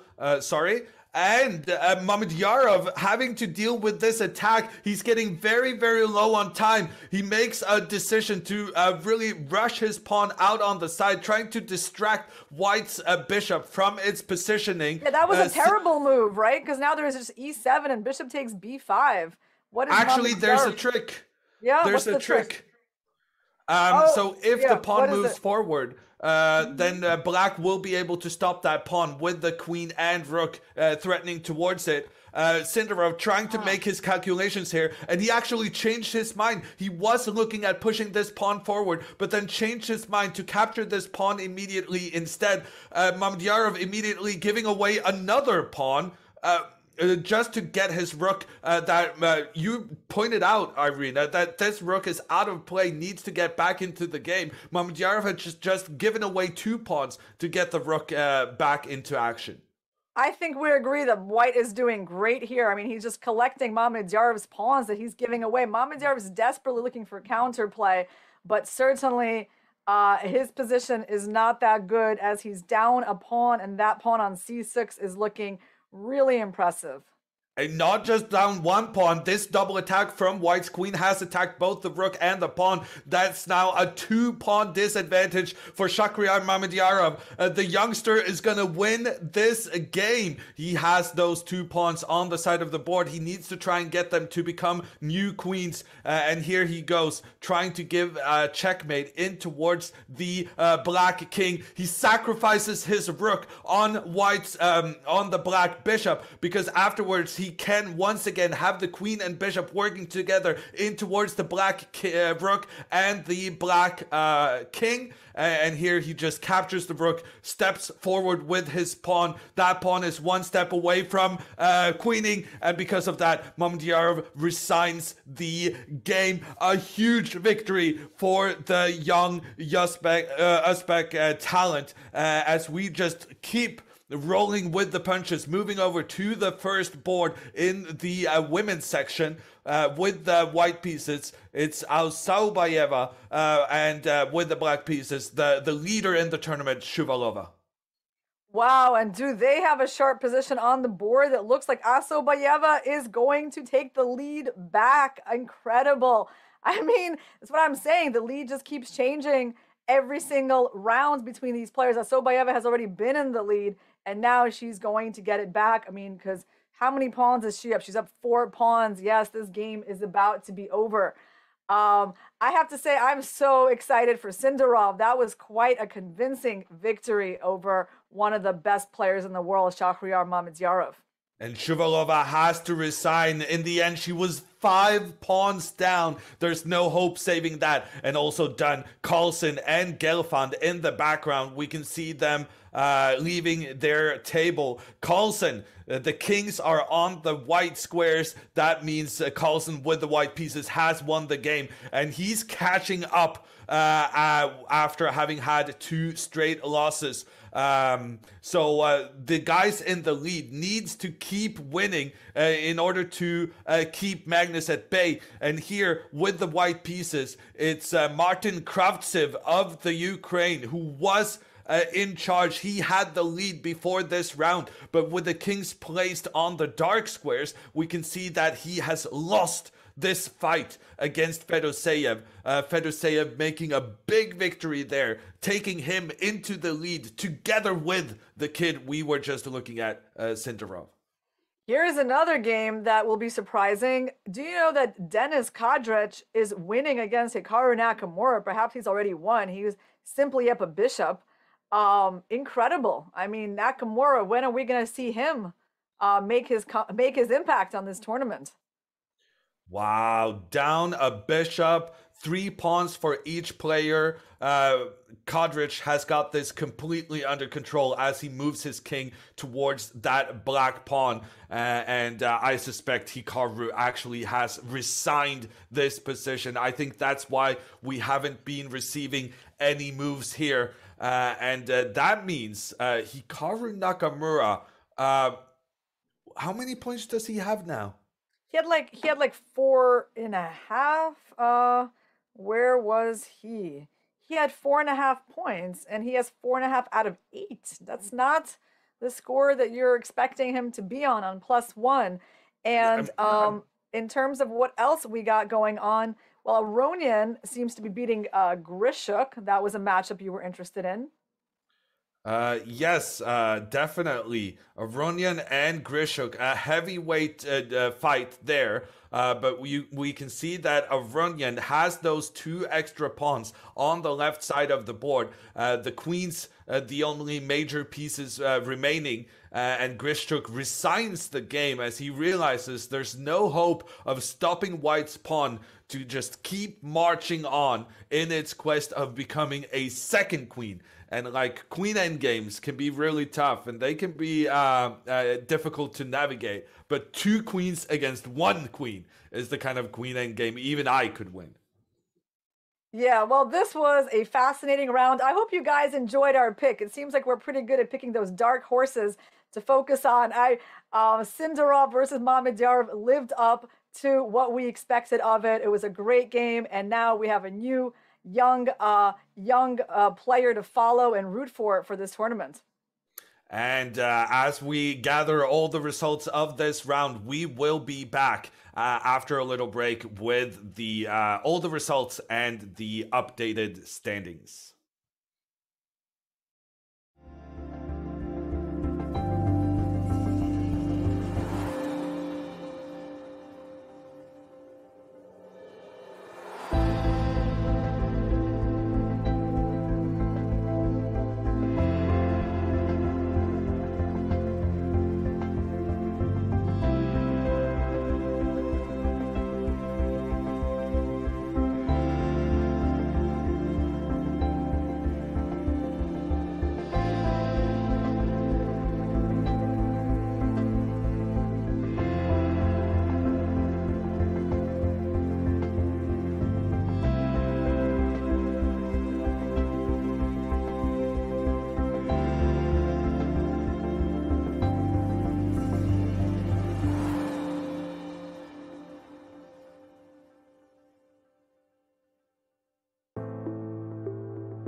Welcome back to the World Blitz Championship. I'm Jon Ludwig Hammer. I'm joined by Irina Krush. And in these breaks, we've been talking a lot about how the big guns are missing from the standings. But as we take a look at the updated score right now, we can see that in the top 8, familiar faces are making their entrance. Magnus Carlsen in 8th place. Shakhriyar Mamedyarov, he's been up there all the time in 7th. Jan-Krzysztof Duda, a former silver medalist in this discipline, he's back there. Daniil Dubov, a former world champion of rapid, he's there. Levon Avronyan, the gang is back together, Irina. Yes, I'm sure they're so happy for their reunion. But yeah, I mean, the big names are climbing back up. That's right. There's no one surprising here in this list of top 8, other than you can say Javohir Sindarov and Martin Kravtsev. But at the other hand, is that absolutely shocking? No. I mean, young players have a lot of motivation and they're improving at a very fast pace. So if Abdusattorov can do it, why can't Sindarov, right? And Martin Kravtsev, known for his blitz skills, not so much having made a name in classical chess, but definitely in the online tournaments since the pandemic. So I think overall, it's not too shocking that these people are here. It's maybe just a little surprising that some other names aren't here. So who are we still missing? What are the top names you want to see make their way into this top 8? Well, I would like to see Hikaru Nakamura. I'd like to see Maxime Vachier-Lagrave, Caruana. And let's see. I mean, Grishuk is somewhere close by. He's not quite here. How about Anish Giri? I mean, he's been playing this tournament, but we have never pretty much seen his game. And Alireza Firouzja, would definitely like to see him up here. We got so many top names, but only 8 of them can be on this poster of the standings. Looking at the results from this previous round, we can see how it happened that these big names are making their way back into the discussion for the medals. It was an explosive round with only one of the top boards ending in a draw. People are going for it right now, Irina. Yeah, absolutely. And we also have a lot of excitement on the women's side as the lead in the tournament has gone back over to Bibisara Asobayeva, the silver medal winner of the Rapid Championship. And this young lady is, proving to be a very fierce competitor. She took out Polina Shuvalova. Now she overtakes her for the lead. At this point in the competition, she is half a point ahead of everybody else. But guess what? She's going to be playing her compatriot Kamaladinova, who has 6.5 points. I would say this is a very good pairing for Asobayeva to finish the day on. I mean, Kamaladinova has a lot of points, but she's still not as well known of a name as the other ladies at the top. So I feel like it's a good chance for Asobayeva to get another win, while you have heavyweights like Koneru and Garyachkina, who have less points, but they're actually facing each other. And Shuvalova is playing the Indian player Vaishali, who has climbed up to the second board. So what I'm noticing in these standings is that it's only 3 federations being represented here among the top 8 women. It's Kazakhstan with 3 out of the top 6. Sensational team performance from them. Russia up there, always very strong in the women's section. And also India, who we know is just producing so many talents these past couple of years. They are also up there. And we are expecting the games to start in about 7 minutes at the top of the hour. We're going to take a very quick break and make sure to be back in time for the games to begin.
Welcome back to the World Blitz Championship. I'm Jon Ludwig Hammer. I'm joined by Irina Krush, and we're getting ready for the 9th round of this event. And we got some of the players already sitting down in their seats. The top board right now, Fedoseyev with the white pieces, Sindarov, the teenager from Uzbekistan, who we just saw beating Shakhriyar Mamedyarov.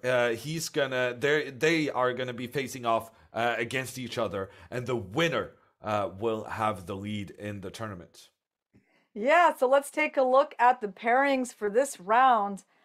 We got a big game, Mamedyarov Carlsen. Then we got Sindarov and Fedoseyev is actually the battle of the leaders on 7 points out of 8. And Duda Aronian, another big clash, Kravtsev versus Dubov. Now, out of these pairings, there's 2 people I have to admit I probably root for a little bit more than most. Do you want to guess who those are, Yoon? Aronian and Caruana. Oh, this is so very interesting. I wonder why you said that. It's the American flags by their name, right? Well, it's like, okay, you'll get to know me a little better as we do more of this commentary. But no, it's not Aronian and Caruana, although I like them both, of course. So try again. Oh my gosh. Carlsen maybe and Duda? I love playing this game with you. Okay, you already got one. You're right. I root for Carlsen just like you do. Yes, and Dubov is exciting. Dubov. No, it's Sindarov. I want the young kids to do well. Come on. You know that. Like, I've been telling you to focus on this game. Of course, yeah, I like that Sindarov, a totally unknown name for most of our audience, I'm sure, is actually doing so well. And it's really, I mean, not just only for the audience, he's unknown, even to me, like as a player, of course, I've heard of his name, but I haven't really seen many of his games. I really like what I just saw against Mamedyarov, the way he took him down. So I like that Carlsen is back up on the top tables after his 2 losses, and that Sindarov is doing so well.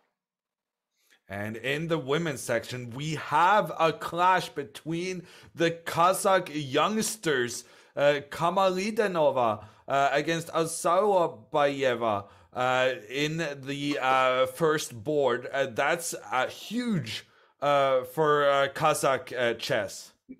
Yeah, amazing that on the top board of the women's section, we have, not just one, but 2 Kazakh players, and not one of them is not Jansayev Abdumalik. That is indeed a surprise. And sitting down Magnus at arriving. the board. Yeah, Magnus has arrived and they started the game. And Mamedyarov starting out with his queen pawn. Magnus coming in from 2 straight wins. He's going to try to capitalize on the fact that Mamedyarov is coming off from a bit of a devastating loss, being crushed, I think, by the youngster Sindarov in the last round. And we have a Trumpowski opening. I think Mamedyarov has been known to do that before, so he is obviously got something prepared, and he's got Carlsen thinking early after he captures the pawn on c5. Carlsen develops his queen to recapture the pawn. That is not really following what we try to teach our students. Carlsen bringing the queen out early, but feeling like that was necessary in order to secure that pawn being captured back. Yeah, I mean, white has more pieces out than black, so that is white's advantage. On the other hand, black has the pawn on d5, so black has the space in the center, and white is just continuing with development with e3. And I'm sure at some point, white will want to play the move c4.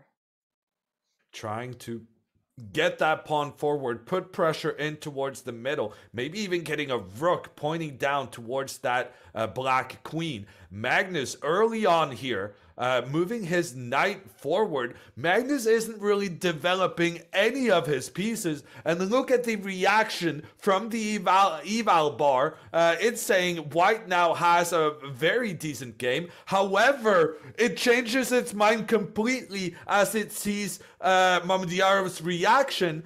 Because Magnus can now capture white's bishop, giving him the bishop pair to add to the superior control with the pawn in the middle. The problem, however, for Carlsen is that the only if he trades his knight for the bishop, the only piece he's developed is his queen.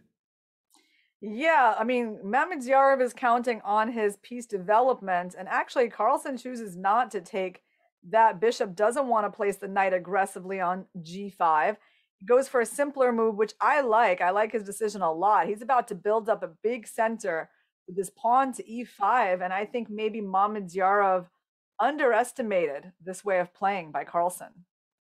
Magnus not getting any pieces into the game, but he is showcasing how you can use your pawns in the middle. However, that was a blunder from Carlsen.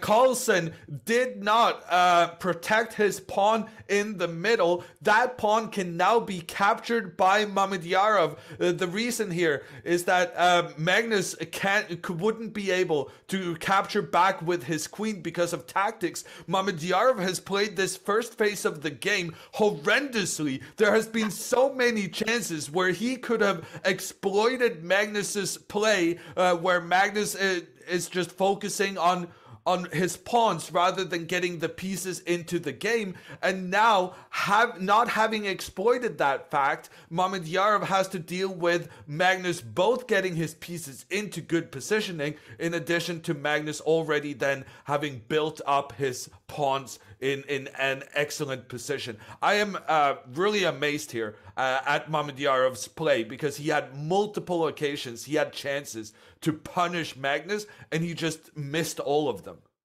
Yeah, I agree. And I was reading the body language of Magnus while that whole incident happened. When he blundered with knight c6, he put his hand over his face, like, you know, like he couldn't believe it.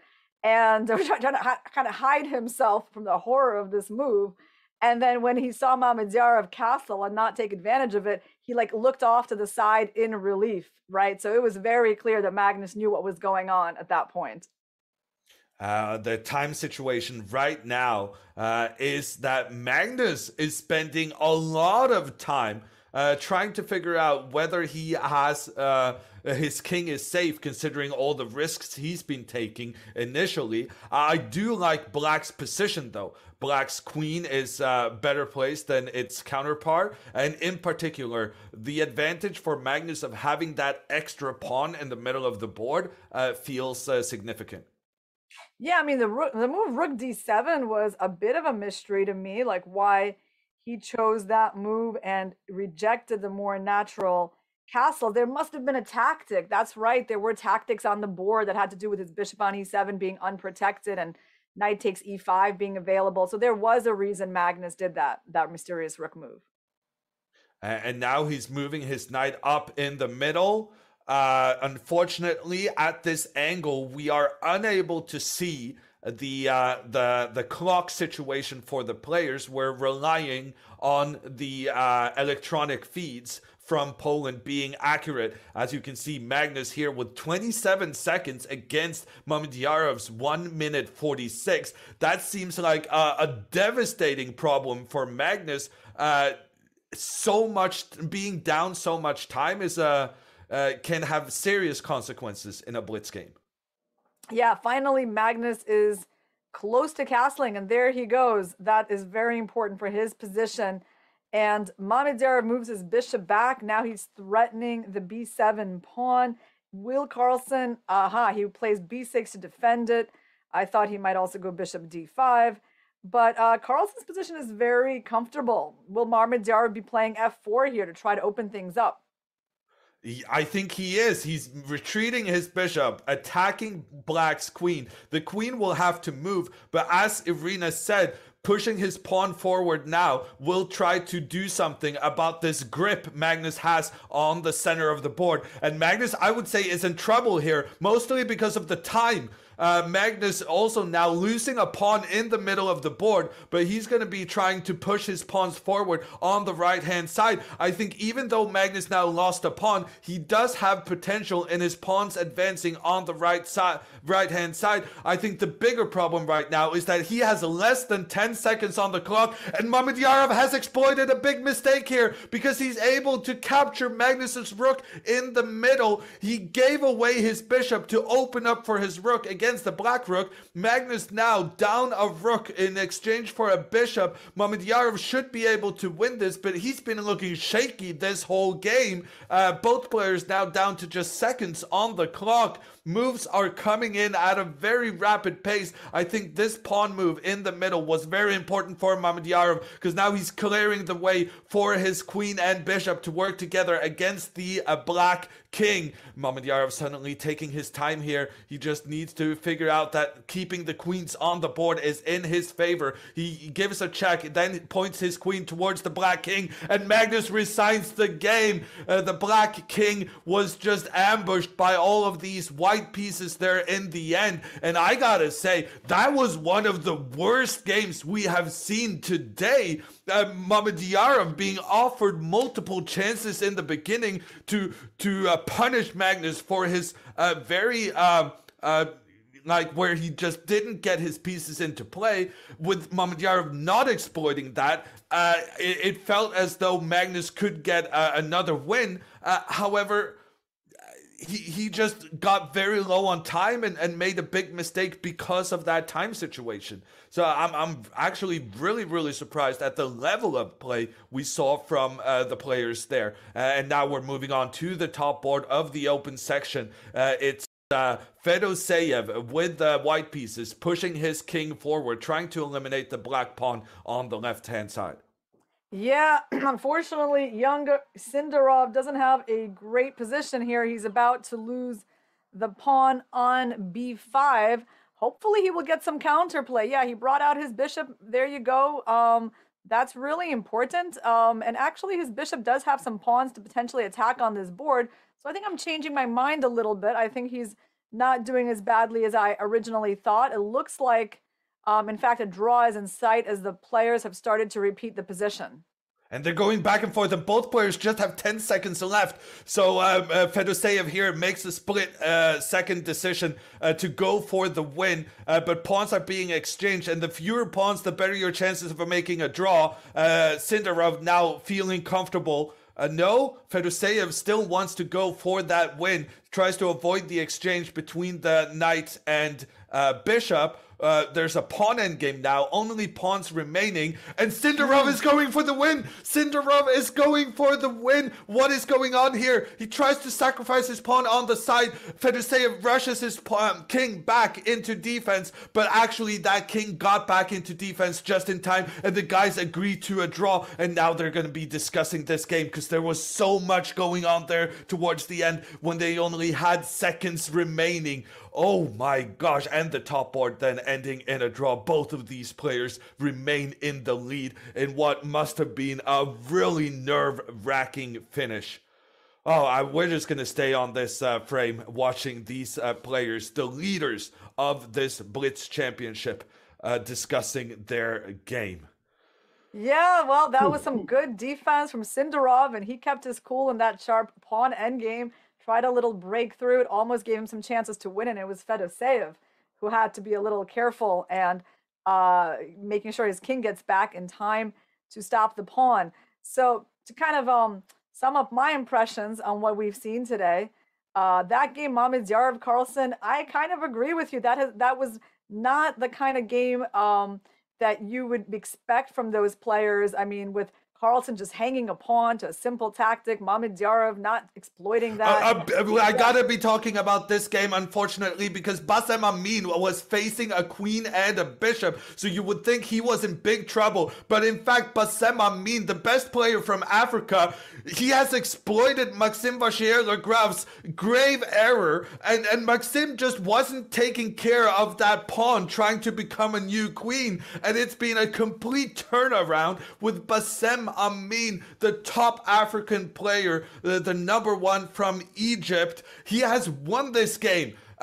getting that queen exchange at the end when the bishop is unable to stop the pawn from becoming a new queen. And that was such a shocking result, because at this moment, it was Vachier-Lagrave who was trying to win it with his bishop and his queen. He was trying to create threats against the black king, but I don't know what happened. Maybe he just forgot that this pawn was doing its thing down on the other side of the board. And at this moment, he couldn't stop the pawn from becoming a new queen. And that is a shocking blunder from Vachier-Lagrave, who then will not be joining the others on the top boards anytime soon. Yeah, that is an amazing result. You would never think that the queen and bishop would lose in that position. And I guess, are we ready to go for our break and then come back with the standings and the results of this round?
Hey everyone, we're back with coverage of the World Rap Blitz. Actually, we've gotten to championship. We're still waiting for the next round to begin. So in the meantime, we're going to go back in time and watch one of the epic struggles from this event from some years prior. It's Hikaru Nakamura against Magnus Carlsen.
you.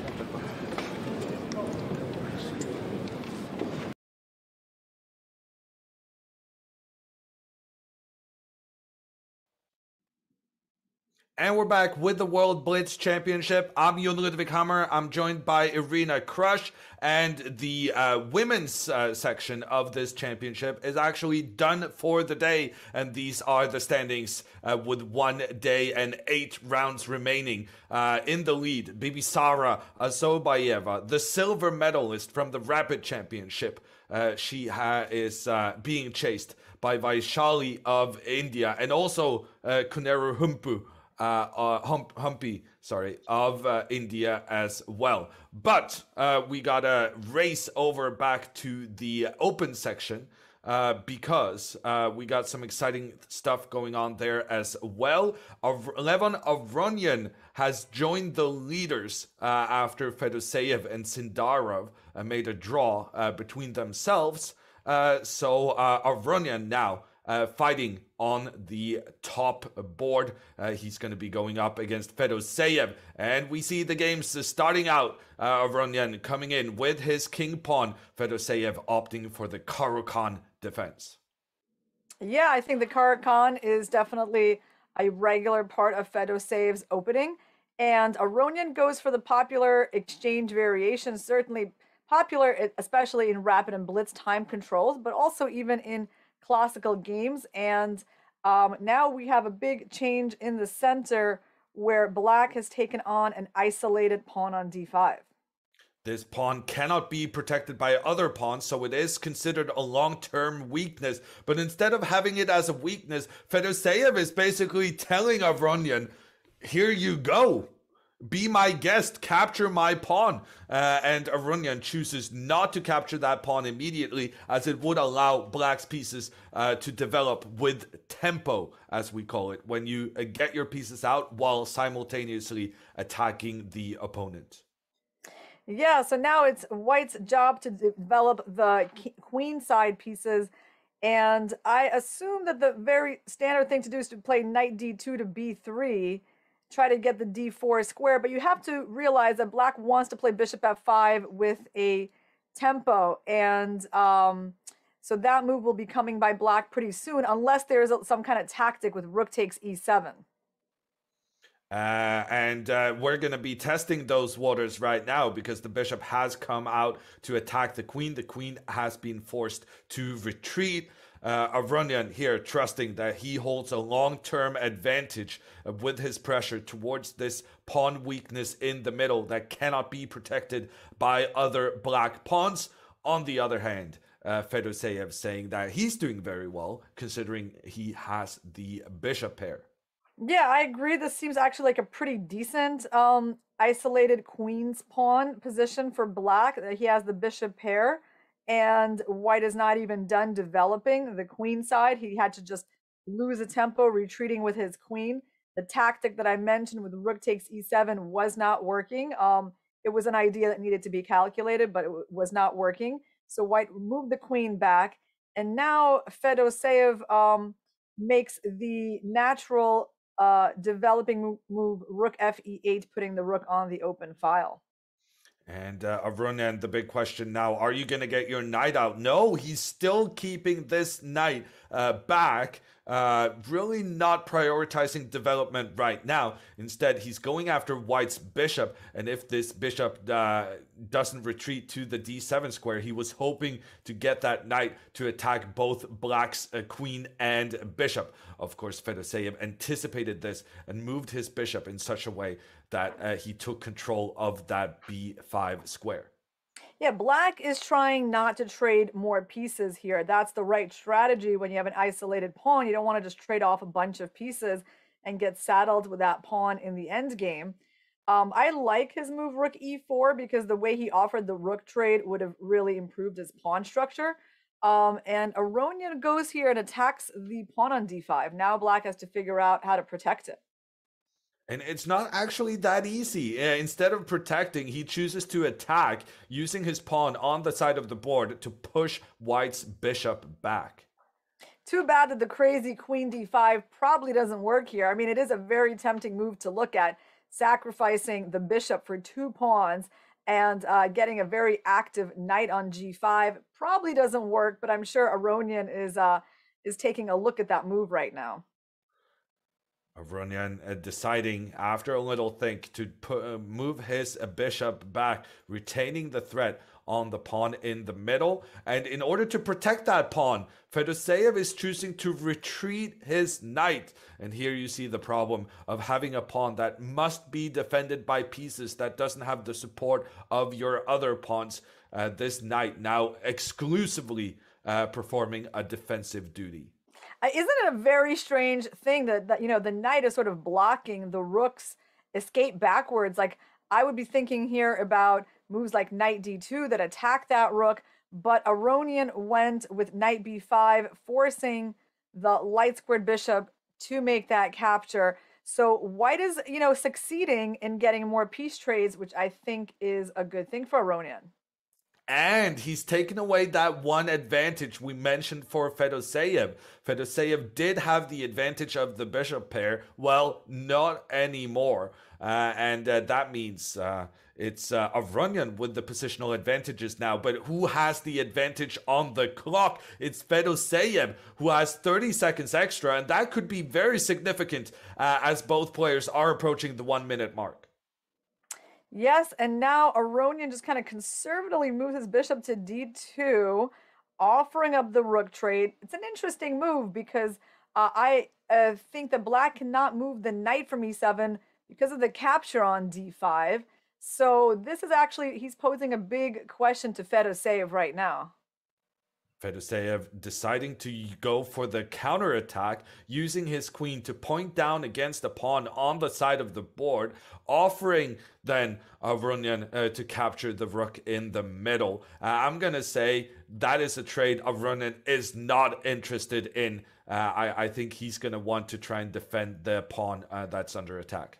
Well, this was a very clever move, queen b6. I mean, he's absolutely right to try to defend actively, and the way Aronian defended the pawn, it's probably not the move he wanted to play because it does create some weaknesses in his pawn structure as well. But Aronian is now down to less than 30 seconds. He's feeling the pressure on the clock right now. And Fedoseev, luckily for Aronian, is taking a long think in this critical situation. If I'm Fedoseev, I think I just would have decided earlier because having a time advantage can be just as important as having a time an advantage on the board in this stage. The problem is it was so tricky for him to figure out how to deal with that attack on the rook, and he wound up trading, which he really didn't want to do. So he did trade off that powerful rook on e4. Makes it easier for Aronian to play. I mean, Aronian's got black in a pin now on the e-file. And Aronian also pushing his pawns up on the side of the board. Both players with just 20 seconds left on their clocks. This is going to be another thrilling finish. Aronian does seem to have the better of it with these aggressive pawns protecting each other up the board.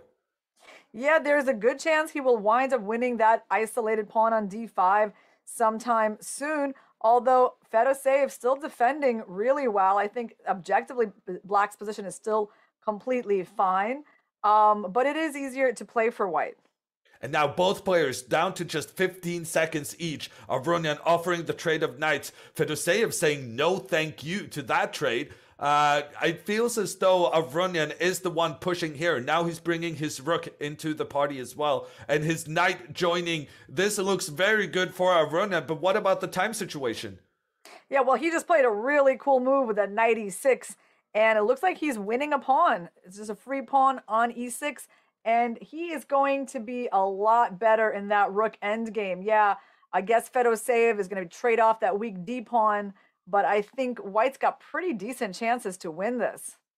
Aronian with an extra pawn in the rook endgame. Normally, we've said rook endgames with an extra pawn often end up in a draw. But here, Aronian has the advantage of being able to attack on both sides of the board. Because not only he has an extra pawn, but he's got a better rook than black does. Black's rook is completely tied down to protecting b7. So this is the opposite of the kind of rook position you'd like to have. Still holding it together, but it's passive. I mean, I would not be surprised if Aronian manages to win here. And he's playing so quickly and confidently right now, pushing his king up the board. And Aronian has played with just 12 seconds left on the clock for a multitude of moves now. But he's playing all the right moves, getting his king up the board, getting his rook into the action as well. Aronian now being able to win a pawn on the side of the board, pushing his king even further up. Fedoseev did manage to capture a pawn of his own on the left side, but he's unable to do anything about the white pawns in conjunction with the white king just making their way up the board. Yeah, this is looking completely winning for white. I mean, he's got the a pawn that black has doesn't really make any difference. And okay, it's a little surprising to me that he tried to win like that by pushing up the pawn all the way to f6, and his king doesn't have shelter anymore. But I guess it's over. It's over. A very good move here from Aronian as he checks the black king. The king has to decide which direction to go. If it goes to the left, the pawn on the right pushes forward, becoming a new queen. If he goes to the right, then the pawn on the left pushes forward. So that rook coming in, making the king decide which direction to go to. That was the deciding factor there at the end. And we're also catching the end of Sindarov, the other player in the lead, finishing his games. Unfortunately, they have not placed their kings in the middle according to the regulations. So I'm struggling to know what the result was in that important matchup against Kravtsev. Yeah, Kravtsev won against Sindarov. A little bit of a setback for the young Uzbek player. On the other hand, we also got Dubov, who is trying to win against Mamedyarov, and it looks actually looks like he had a winning position there, and probably Mamedyarov just resigned the game.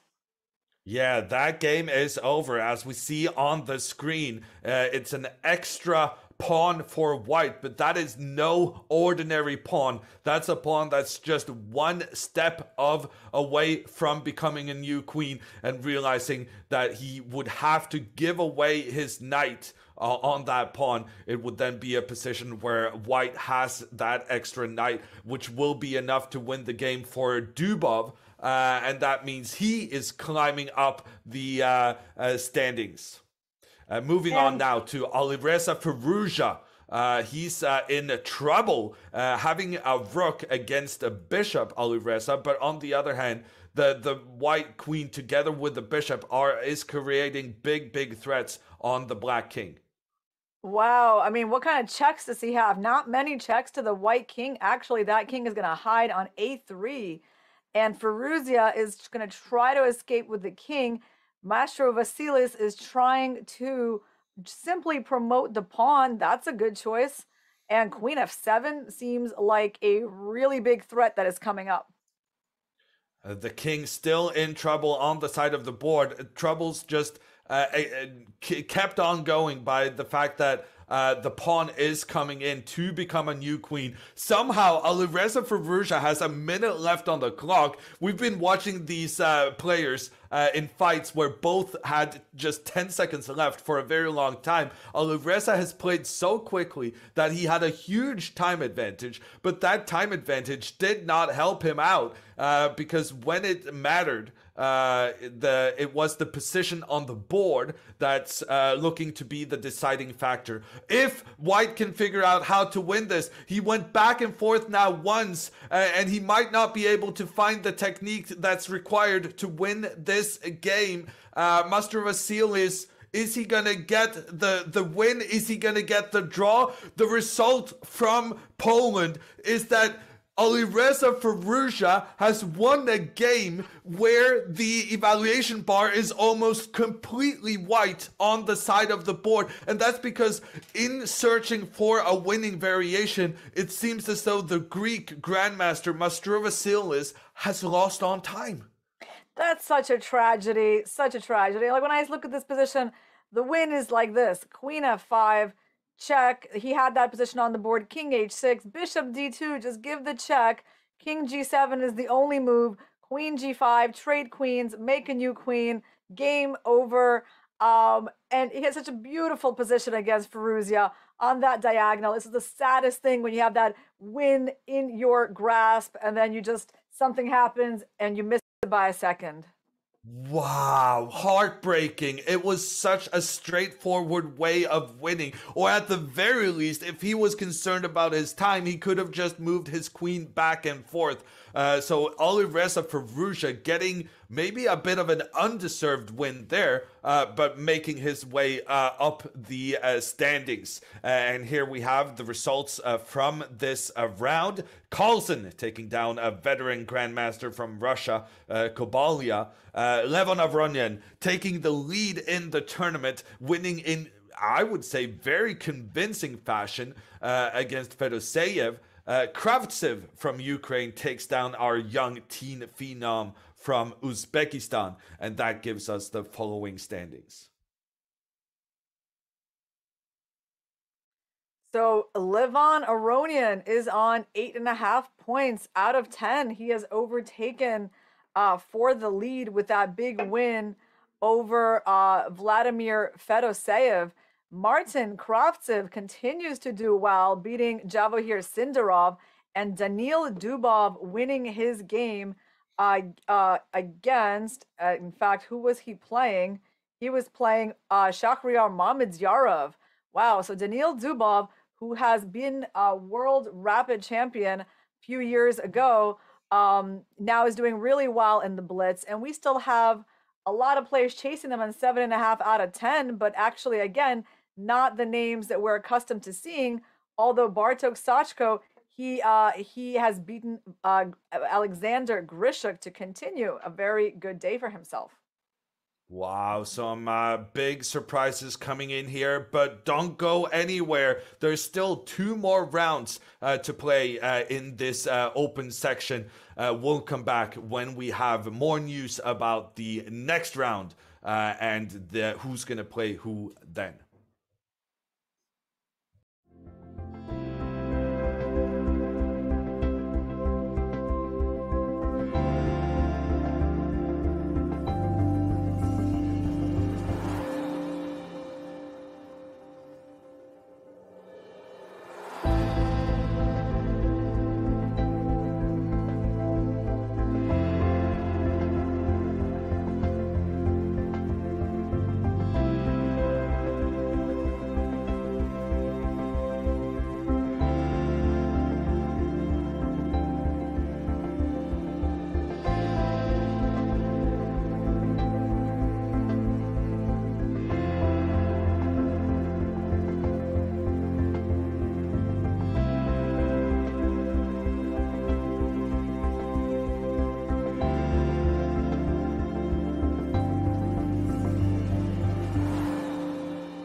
In breaking news released by chess.com and FIDE yesterday, the 2022 Candidates Tournament will be held in June in Madrid, Spain. Patron of the event will be the Scheinberg family, while chess.com will be an organizing and broadcast partner.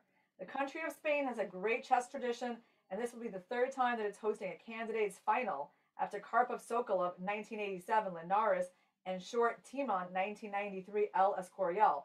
The 2022 candidates will be the largest chess event ever held in the city of Madrid. Already qualified are GMs Fabiano Caruana, Jan-Christoph Duda, Alireza Firouzja, Sergei Karyakin, Jan Nepomniachtchi, and Timur Radjabov, while the two remaining qualifiers will be decided by the FIDE Grand Prix taking place in Berlin and Belgrade in February, March, and April. The winner of the candidates tournament earns the right to a world championship match against reigning world chess champion Magnus Carlsen. Chess.com is honored to be a part of this great event and looks forward to a thrilling tournament. And with that, we're back with this tournament, the World Blitz Championship. I am Jon Ludwig Hammer. I'm joined by Irina Krush, and we are going to be breaking down the results we got in that previous round and looking at the standings with Levon Avronian taking the lead right now. Yes, Levon Avronian has beaten someone who had the same number of points as him, Vladimir Fedoseev, and has taken a lead in the tournament as the other player on 7.5 points, Javohir Sindarov, lost to Martin Kravtsev. So we got Avronian at the top of the table, Kravtsev and Dubov, who won in second and third place. And I gotta be saying, once again, I feel like we're returning to this talking point. But I'm missing a lot of the pre-tournament favorites in this top 8. Where is Magnus Carlsen? Where is Hikaru Nakamura? Where is Alireza Firouzja? We're missing Jan Nepomniachtchi, Maxime Vachier-Lagrave, Anish Giri. What is going on? Alexander Grischuk, the two-time former champion. Where are the guys hiding? Yeah, they're around. We can find them in the tournament standings, but you know, the tournament is just so competitive, and they don't have enough points to make it onto these top boards. Grischuk is not too far away. He's got 7 points. By the way, same amount of points as Jan Nepomniachtchi and Magnus Carlsen. But you know who else has 7 points? That's Hans Niemann from the United States, young player. And he has been having a good tournament both in the Rapid and the Blitz. I mean, it's hard to be on the very top tables, but he has still been doing really well for himself these couple of days. And one of the highlights of this upcoming round, Hikaru Nakamura will be taking on Sindarov, the teenager from Uzbekistan. We would really like to showcase that game, but unfortunately, we only have camera for the top 4 boards. So the one I've been advocating, and I think we also decided, is one of the top boards between Fedoseev and a guy coming in from behind, a former world rapid champion. It's Daniil Dubov, who has been making headlines in his native Russia when he was a Russian player, helping the Norwegian Magnus Carlsen to defeat the Russian challenger Jan Nepomniachtchi. So there is some controversy going on there in the aftermath of the Classical World Chess Championship match, which ended earlier this month. Yeah, I think one of the funniest things that came out of that controversy, Yoon, is when Nepomniachtchi, who was asked about this whole matter in an interview, and he said that he should thank Dubov because all the winning chances that he had in the match came from the openings, which obviously Dubov was preparing for Magnus. So I thought that was pretty funny. And as we go to our bird's view of the venue, we can see that there are no more games happening in the women's section. They are done for the day They're playing 9 rounds today and another 8 rounds tomorrow, whereas the open section has 12 rounds today. That's 2 this round and 1 more. And then they will be playing 9 rounds tomorrow, making it 21 total. Yeah, that's right. In the women's standings, Asobayeva has taken a commanding lead with 8 points out of 9, and she is followed by Vaishali from India and Hampi Koneru from India. And Alexandra Kostenyuk has climbed up. She started the day with a loss, and she had another loss midway through, but I believe she's won 3 games in a row now. She's on 7 out of 9, and if she, has a good day tomorrow, there's no reason why she will not be on the medal podium again. So there's going to be big fights there starting tomorrow, but now we're focusing on the open section and the pairings there in frame right now. On board 1, it's Martin Kravtsev of the Ukraine. He's going to be facing up against Levon Aronian, who has the lead right now. If Kravtsev can win this game, that will put him in first place. Yes, and we also have Magnus Carlsen on camera. And who is he playing against? Could you recognize that player? I cannot, so I'm going to cheat and check my notes. This is Vahap Sanal of Turkey. Oh, that's why I haven't recognized him, because I've really never seen him before. The name is somewhat familiar to me, actually, because he's a known player, but not someone I've seen before over the board competition. So yeah, I just could not figure out how to identify him. And we're going to be following the game between Vladimir Fedoseev and Dubov. I have no idea if these guys are friends or not. They're not talking to each other before the game. It's just kind of Dubov is sitting back in a relaxed way. By the way, we should mention he gave up a point today by forfeit in the first round, a really surprising way to start the tournament. He got a 0 versus Casper Pierrun. And after that, he has given up just 2 draws. That's it. He hasn't actually lost any games over the board today. So he's had an interesting way to get to 8 points. And here the games get started. Oh my gosh, it's a Polish opening from Fedoseev. That is not to be recommended. And he's going for a fianchetto here. Both players are getting their bishops out on the side to be pointing in towards the middle, but in very unorthodox fashion, we see these white pawns rushing up on the left side way earlier than what is normal. Yeah, obviously Fedoseev brought the surprise element to this game. You don't see players open with 1 B4. We call that the orangutan, I believe. I think that's the orangutan. It could be 1 G4, but anyway. You don't see players open with that very often. However, the position now is more or less classical, and definitely Dubov is chosen for like a very solid setup, not trying to refute White's play right from the start. And Fedoseev taking his time here with the decision about exchanging the pawns in the middle of the board.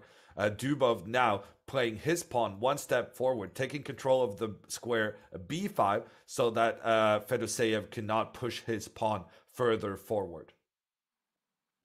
Yeah, very interesting. So Dubov has actually developed his bishop to g4, I believe. Right now on the board, it says it's on e6. It seems to be on g4 on the video cam.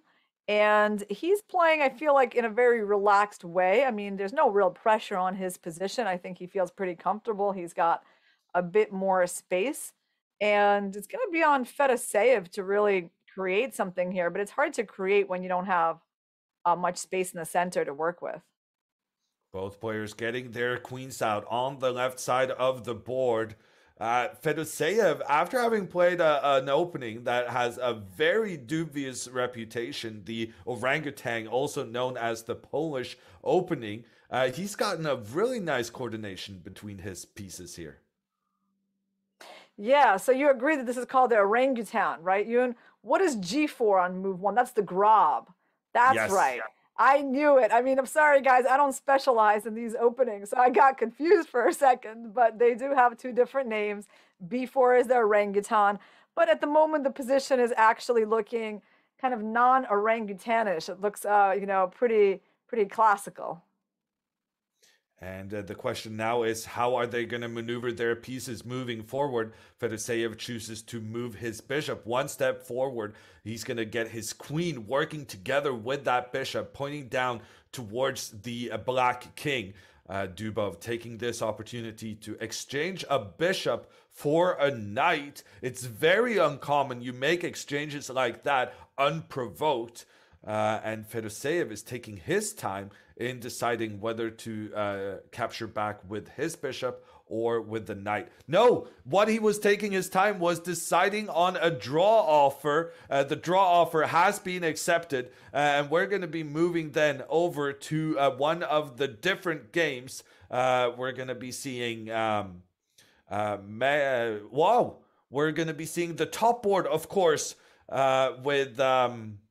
Martin Kravtsev playing with the white pieces against Levon Aronian. Levon Aronian just coming off from a win.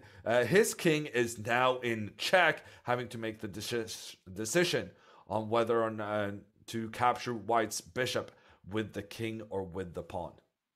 Yeah, so this is quite an equalish position, although, of course, black is very comfortable here. I guess there's always a possibility for white to blunder a tactic with bishop takes h2, where black tries to win a pawn using the deflection on white's rook on h1. So that's something that Kravtsev is going to want to notice. Like right here, how does he defend against bishop takes h2? And rook e2 is also an annoying move. Will he play king d1? It's a bit of a passive move. No one really wants to do that. Or maybe king d2 runs into bishop f4 check. So he did go king d1, and he did take care of those threats that we were talking about. So it's Aronian with the black pieces, but still he is the one pushing. It's his pieces that are better placed in the middle of the board and higher up as well. Aronian now pushing his pawn on the side forward, and the Ukrainian just calmly 1 step forward with his bishop. He's going to be wanting to move his pawn away and then his rook in towards the middle. Yeah, I think Kravtsev is not doing too badly. I mean, he is the one who's defending a little bit, but it's not very uncomfortable for him at this point. And Aronian is spending a lot of time on some of his decisions here. I feel like after we joined this game, Kravtsev has been thinking for like a couple of seconds, while Aronian has spent well over a minute. And that means Kravtsev has a 30-second time advantage on the clock. The position, though, looking very equal. Yes, I expect him to play the move that you mentioned with h3. You want to free up the rook to be able to go rook e1. I'm not sure what he's thinking so long about. He went under a minute on this turn, and then he goes for this move. Well, yeah, he could have done that earlier. I mean, it's fine. He's going to have a slightly worse pawn structure.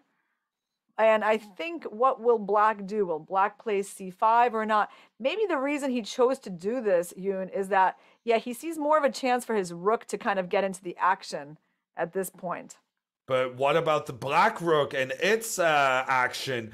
Aronian now putting pressure on the first one of the white pawns on the same file. But if that white pawn is lost, then Aronian can start capturing another pawn. And this has forced Kravtsev down on the defensive, having to move his rook to a very defensive position. On the other hand, now white can get his king involved afterwards.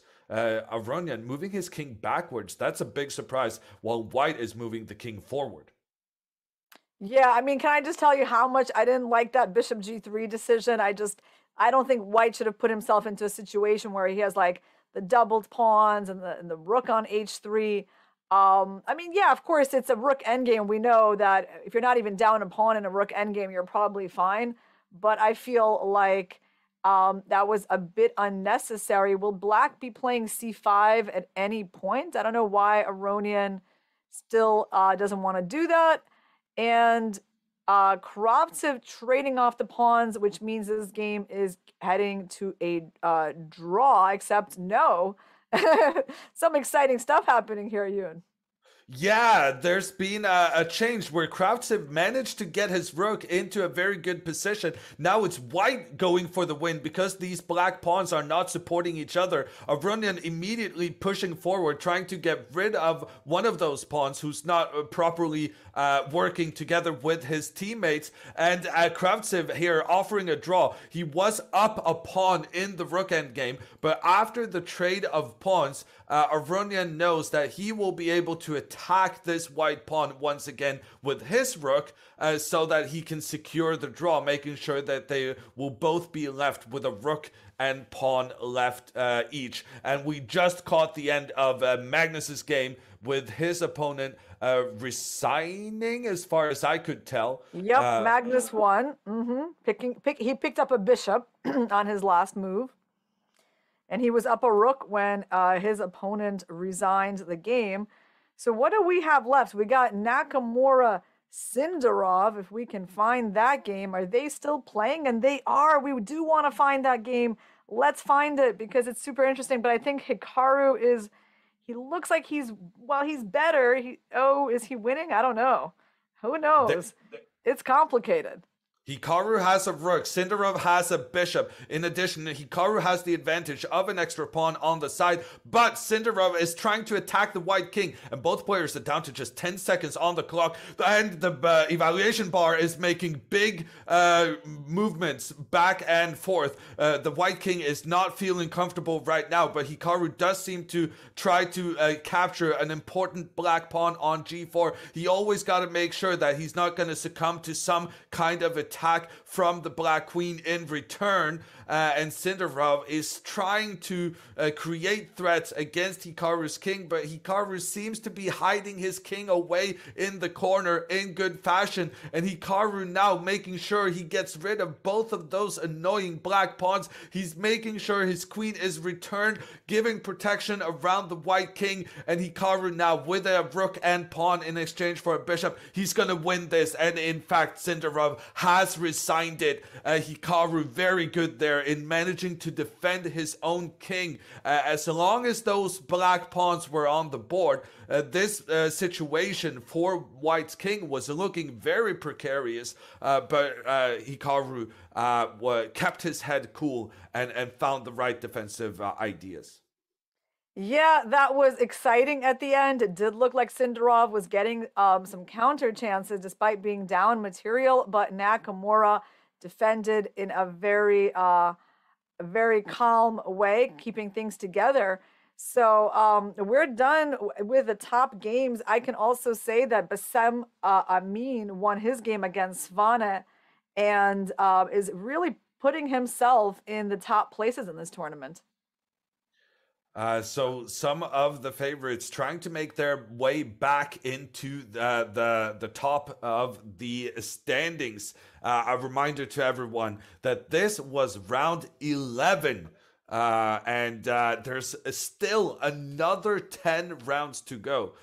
So there's gonna be an opportunity for people to get back into it. And we're just before we go on our break, we're gonna catch this beautiful idea from Jan Krzysztof Duda. Look at this. He's down a whole rook. In fact, Bartosz Soczko, a couple of moves previously, he had the opportunity to win the game, but he needed to understand that he needed to use his rook to try and get rid of that annoying white pawn. Instead, he captures Duda's bishop, thinking that he's going to win because he has a rook more than his opponent. But Duda, with his bishop, trying to get that bishop up into the attack, forcing the black king away so that you can get a new queen for white. There was an attempt from Soczko to stop this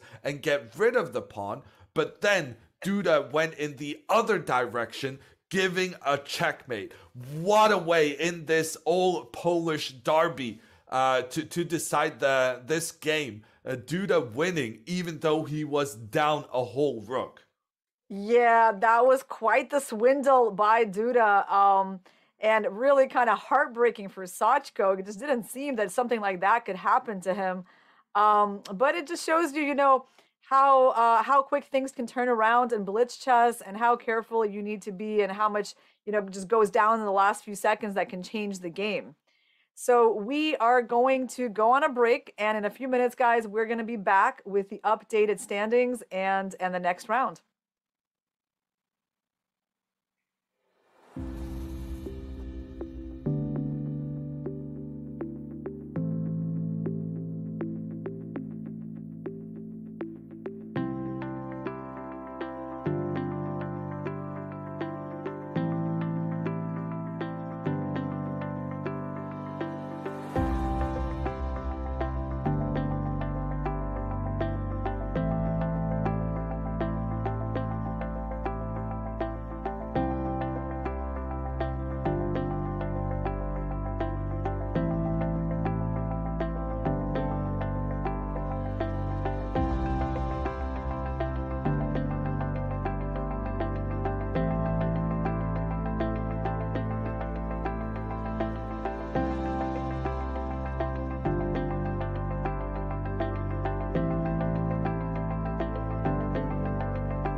Welcome back to the World Blitz Championship. We have one game remaining today, but it's probably going to be another 10 minutes. So while we wait, we're going to go back in time and watch a classic matchup from a previous edition of the World Blitz and Rapid Tournaments. This is Carlsen versus Karyakin.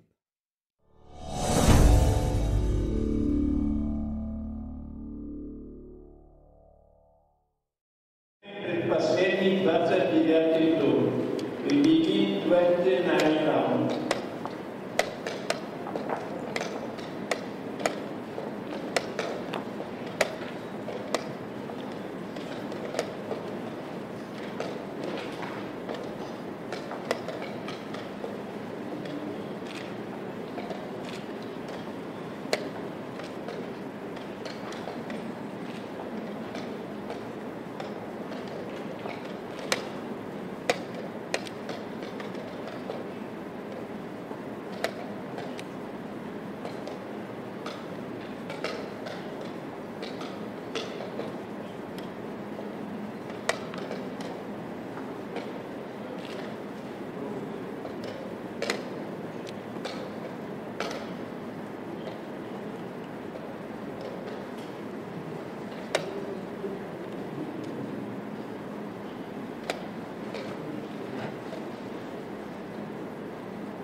Welcome back to the World Blitz Championship. I'm Jon Ludwig Hammer. I'm joined by Irina Krush, and we have one more game remaining today. But before we start looking at the pairings, let's check in on the standings. Because here we have Levon Avronian in the lead with 9 points out of 11. He's being chased by Kravtsev, Amin, and Dubov. And with that in mind, let's also take a look at this round's who's going to be facing whom in this round. So Carlsen is playing a player from India, Eric Gacy, and Magnus has actually gotten back to within striking distance of the leaders. I mean, he's still a point behind Aronian, but that's not very much in a Blitz tournament. He's half a point behind Dubov, Kravtsev, and Amin. But again, you know, it's certainly something that he can make up with just a couple of more games. And in that same group, we have Nakamura and we have Nepomniachtchi. So they're all at 8 points. And at least some of our leaders, including actually Grishuk, they are starting to make an appearance on those top tables. And the game of the round, there's no doubt. It's Nakamura against Grishuk. Nakamura came in second place last time this World Blitz tournament was hosted. Back then, he was shared with Carlsen. They had to do a playoff for the title, a playoff that Magnus won. Hikaru Nakamura has a reputation as being one of the best Blitz players in the world, but he's never actually managed to win one of these world championships, which is not the case for his opponent this time. Alexander Grishuk is a two-time World Blitz champion. Yep, he won this event in 2012 and 2015. He also got the silver medal in 2013. So this is really a battle between two heavyweights there on board 4. And I have to say that also Aronian versus Dubov, I think, is another very intriguing matchup. Because, I mean, Aronian is the leader of the tournament, and Dubov is a former world rapid champion who's won nearly all his games today after forfeiting that first one due to non-appearance in time. So, yeah, I mean, at least two of those matches are extremely interesting. And here the games go start, and it's Eric Gacy with the black pieces against Magnus Carlsen. I'm getting a message that unfortunately there's no camera for the fourth board where Hikaru Nakamura is playing. So I guess we're sticking with these guys. Eric Gacy, no stranger to the chess.com crowd. He has been winning tons of internet tournaments on our site. And Magnus is playing a pretty rare line that I didn't even know about with this G3 fianchetto until I saw a recent game in the Gashimov Memorial where I saw Richard Report use this line to beat Fabiano Caruana. So maybe Magnus was inspired by that game.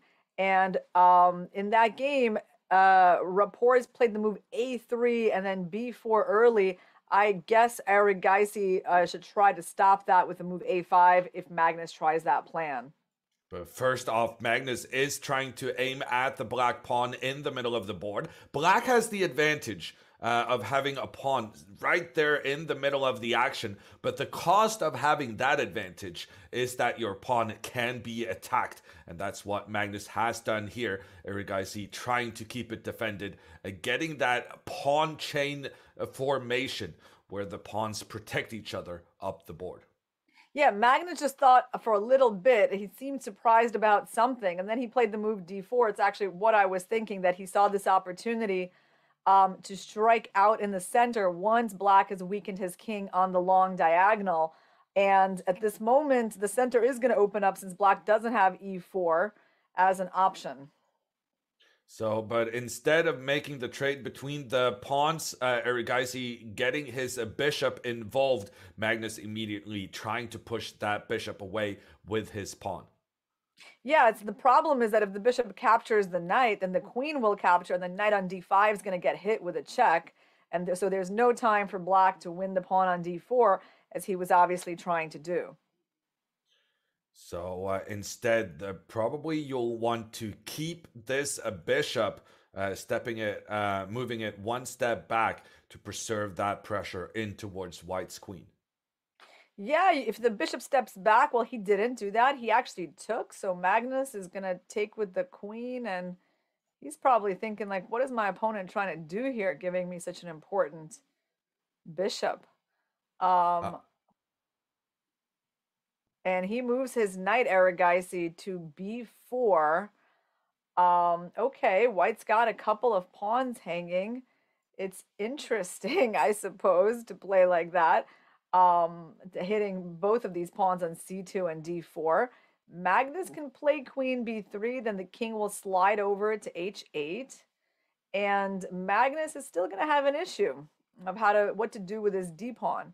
Black's plan here is to get the knight up to the d4 square. If Magnus makes a trade between the pawns, that knight is still coming up into the middle. A very surprising decision here from Erigaisi, giving away his bishop like that. But it turns out he now has some very concrete threats on White's position, and it's forcing Magnus to really think about this plan and what to do moving forward. I'm a bit skeptical about Erigaisi's time usage. He was down a minute on the clock as he initiated these complications, but Magnus has actually now been thinking for over a minute himself, trying to figure out what on earth is going on. Yeah, we should let our viewers know that Erigaisi actually recently had a fantastic result in the Riga Blitz tournament that was after the Grand Swiss, where he started with 9 out of 9 and finally wound up finishing in 3rd place. So he's actually no stranger to a Blitz play, and it shouldn't be that much of a surprise for us to see him up here playing with Magnus. And here we've had some trades. Magnus did succeed in getting rid of that annoying black knight, but it did cost him one of his advantages in the position, the bishop pair. The bishop on c1 has been captured, and Magnus using his rook to take back that black piece. Yeah, suddenly, I mean, Black has emerged from this actually really quite well. I mean, look at his position. It's perfectly comfortable. His king is safe on h8. His pawn structure hasn't been damaged, and the bishops are of opposite color. So I can say Erigaisi, has no problems at all at this point. So the question then is, can Magnus work his magic? And he's starting out aggressively, trying to do something about the very well-placed black knight in the middle of the board. Magnus is trying to chase that knight away. The knight moves further forward, but it will not stop being attacked by the white pieces. The white rook here was threatening it, so he decides to retreat it, attacking white's queen instead. Yeah, Magnus's move f4 was definitely very aggressive, pushing that knight out of his good position. So he's managed to create some imbalance. And okay, queen e6 by Erigaisi. At first, it looks like he might lose a piece after that trade because of his two pieces are going to wind up on the e-file, right? But he has this bishop c5 check coming up, preparing, and that is why Magnus didn't bother attacking those pieces. I mean, yeah, Magnus has a little bit of pressure, you know, because he's got the c3 and f4 pawns kind of restricting Black's knight, but Black's position remains solid. And both players in this phase of the game have spent their time pondering the middle game. We're going in towards an end game with just less than a minute each. Yeah, Black succeeds in parrying the threats. I mean, White doesn't have anything major going on. Maybe Black will play like a move like g6 at some point. There you go. He puts it on the board, opening up a square for his king. Yes, and that's the key. You wanted this move because you saw the Black king is stuck in the corner. You need to get that king into the action. Erigaisi now is going to try to bring his king to this f6 square. If he is successful, he will probably manage to make a draw in this position. But Magnus will have to try and take out this black pawn as soon as possible. I'm expecting Magnus to put pressure on that guy with his pawns very soon. Yeah, I mean, Erigaisi got himself a nice outpost for the knight on e4, but Carlsen will probably soon be playing bishop c2 and trying to get that knight to move. And again, like, yeah, you said g4, trying to undermine the pawn. I think that move is also very logical. For the moment, Carlsen is pushing his opponent back, actually. Still got him under some pressure. But I think, crucially, getting that king more active was very important for Erigaisi. However, is he going to be able to maintain the balance now that the time situation is becoming very dire? 24 seconds for Magnus, 10 seconds for Erigaisi. The position is equal, but will he manage to hold on considering the time situation? Both players trying to get their king into the game. Magnus has a somewhat better position considering that his pawns are more higher up the board, and Magnus is trying to continue pushing his pieces forward. I would be so impressed if Erigaisi could hold this. I mean, because he's a little bit worse. He's a little worse on the board and on the clock. And Magnus is so good in these endgames. So if Erigaisi manages to save this, I think it's going to be an amazing achievement. Magnus down now to 16 seconds, but Erigaisi down to 8 seconds. The moves are coming at high speed. Erigaisi succeeds in making a trade between the pawns on the left-hand side. The fewer the pawns, the greater your chances of making a draw. However, you're not rid of all those white pawns just yet. Magnus still has 4 of them remaining.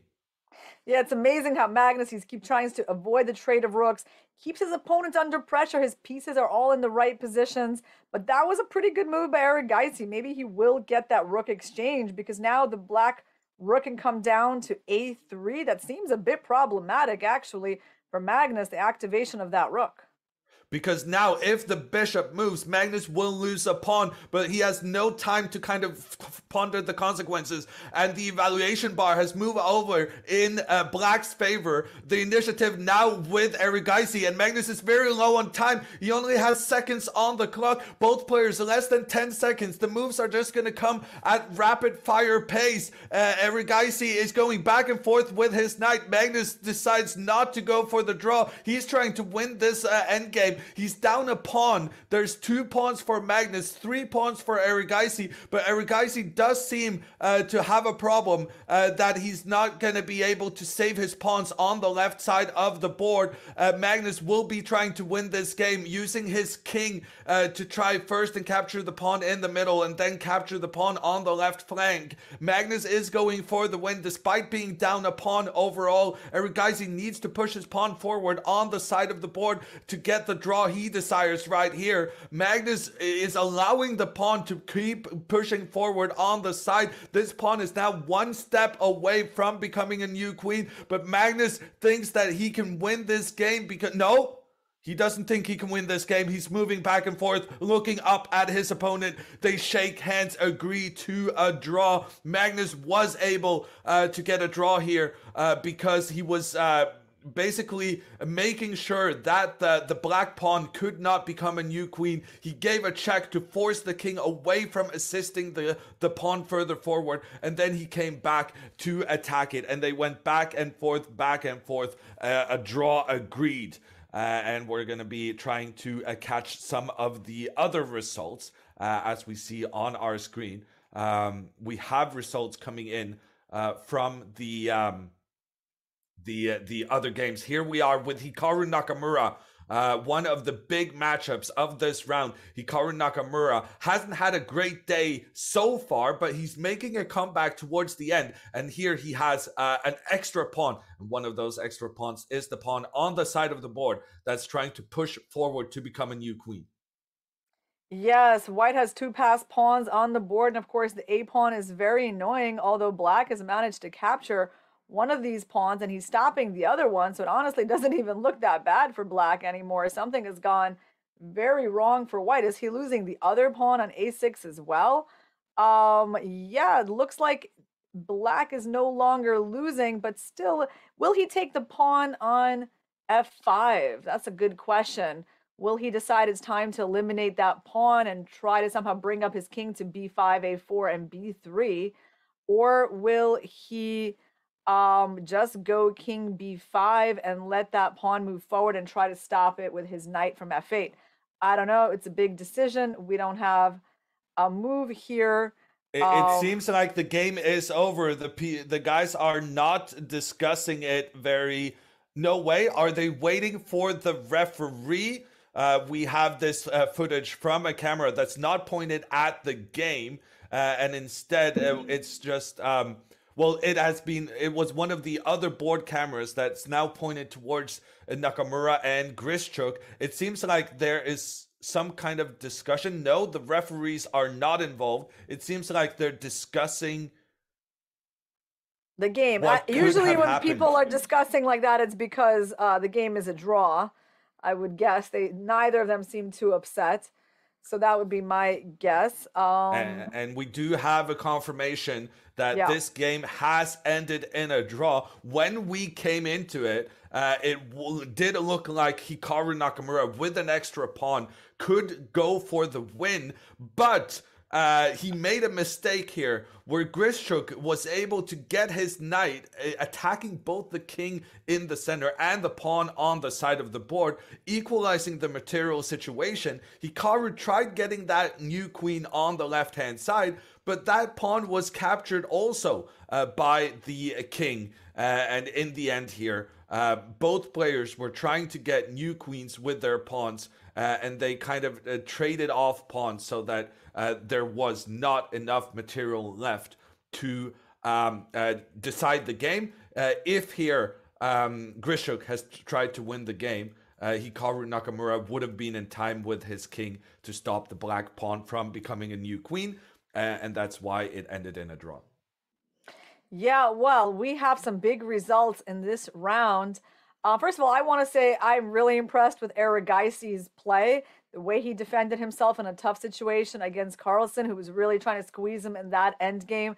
And he even managed to kind of get the better end of that end game and make Magnus play for the draw. Really, really good stuff from him. We didn't see what happened in Aronian Dubov, but Aronian wins again, and he's already the leader, so he stays in the top position. Bassem Amin rising in the tournament standings, taking down someone who's been playing in the top boards all day, Martin Kravtsev from the Ukraine. So now Bassem Amin is in clear second place. He is a very good Blitz player, so this is not completely shocking, but still a little bit surprising. And Parham Makhsoodloo from Iran making his first appearance. He's now in clear third place. And then there's like a huge tie for fourth place. So we can get those standings on the screen. Levon Aronian in first place, 10 points out of 12. He's had a fantastic day, but there are some surprises as to who is coming up on Aronian. It's Bassem Amin and Parham Maksudlu chasing right now.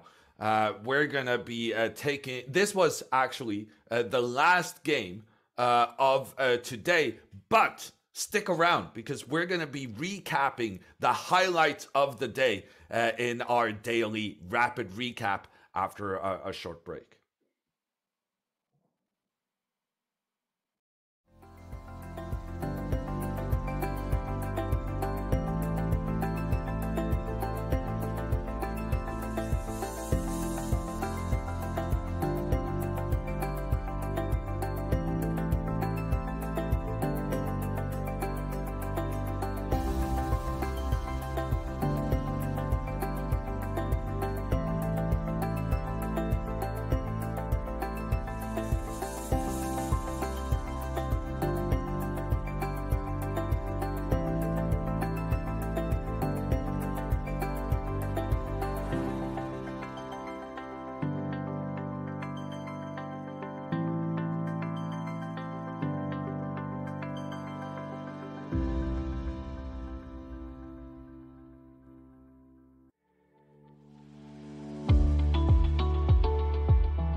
We're back with the World Blitz Championship. And I just want to remind everyone that the final day is tomorrow, and that's going to actually start 1 hour earlier. So make sure that you catch all the action starting 1 hour earlier tomorrow. Oh, Yoon, thank you so much for reminding me, because I had no idea it was starting 1 hour earlier. I could have missed that first hour. That's very sad for me. It's already hard enough to get up at 7:30 a.m. as it is.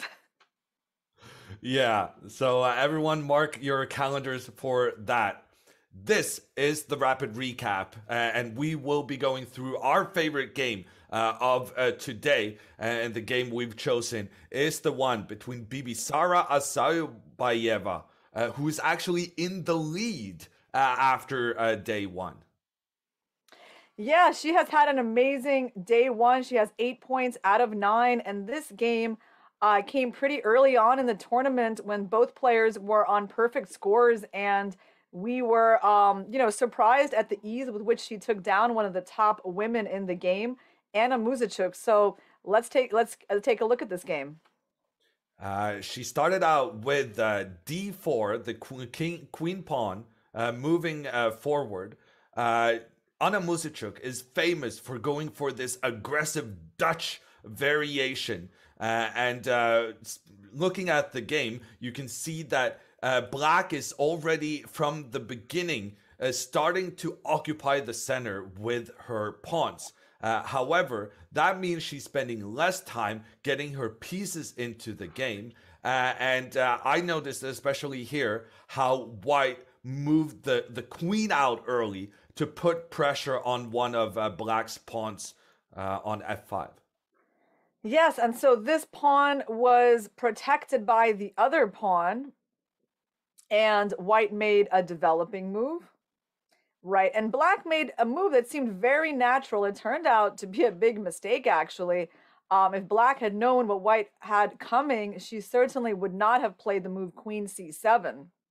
The problem with this move is that it moves the queen away from the defense of the f6 pawn. But you might ask yourself, why do we need to defend that guy when the white queen has another black pawn in the way? And the young Kazakh player, she dealt with that very nicely, pushed her pawn forward, saying that, yes, you are welcome to capture my pawn, because then I get my queen into your position, attacking the bishop and the rook at the same time. This would be a winning advantage for white. And as such, Muzichuk, a former world champion, she just had to resign herself to the idea that she just ended up losing that pawn from Asayobayeva. Yeah, so this g4 move was certainly a very critical moment in the game. I think Muzichuk defended herself well. The problem was that Asayobayeva kept on playing good moves. This move h4, she castled queenside, and Muzichuk tried to close up the king side with these moves. But very soon, white is going to open up the center with this move e4. And that was a very aggressive move. I think a good decision by Asayobayeva. She basically never really let Muzichuk relax in this game. You know, sometimes when you win material, one common mistake that players make is they start taking it easy. They think the game is going to win itself. Lots of times they're looking for piece trades. But Asayobayeva, she continues playing aggressively despite being up a pawn.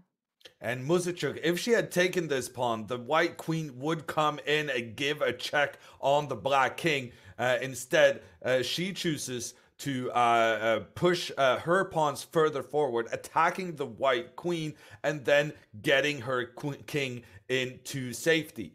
And white continues to reinforce the center of the board. She's up a pawn. There's nothing bad going on at all. And she actually provoked Muzichuk to keep pushing her pawn further forward. And there's a bit of a Saving Private Ryan situation. This pawn is so deep into enemy territory. It's being protected right now by both the black queen and the black bishop. But boom, that white pawn blocks that protection immediately. And in a couple of moves, we saw this pawn being lost, meaning that the Kazakh player now had a 2-pawn advantage. Yeah, when you said the pawn arriving deep into enemy territory, I was like, yes, the pawn has arrived on the beaches of Normandy.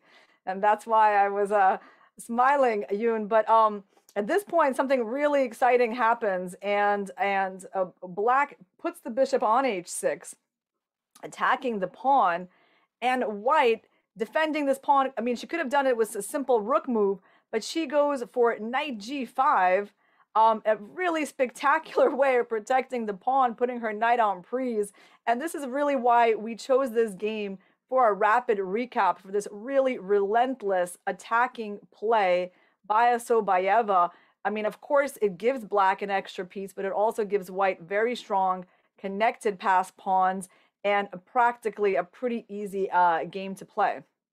And the pawn threatening the bishop forces the bishop to step back. Asobayeva continues marching forward with her pawns. The bishop comes in, threatening the pawn on f4. That's easy to protect with the rook doing the job from the side. The rook then from Musachuk attacking the queen. The queen retreats. Musachuk, realizing what a desperate situation she's in, she tries to get her queen over on the side where the white king is. She says goodbye to any chance of stopping these pawns marching forward. Instead, she's thinking she can start a counterattack. That's right. And so Asobayeva cannot be dissuaded here from pushing her pawns. She just goes forward with g6.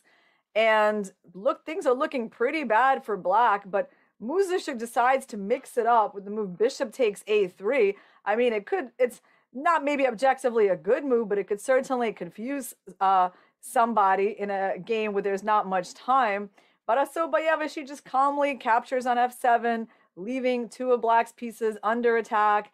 And in fact, the main point here is that when bishop takes b2 happens, there is a way to get out of perpetual check. And I think this is what we want to show our viewers, that on queen a3, on that check, the way that white is planning to escape is king d2, and on queen b4 is c3, and on queen b2, bishop c2. And that is her saving construction where all the checks run out and she's left with a winning position. And later on in the game, she actually does exactly this kind of defensive setup for the king.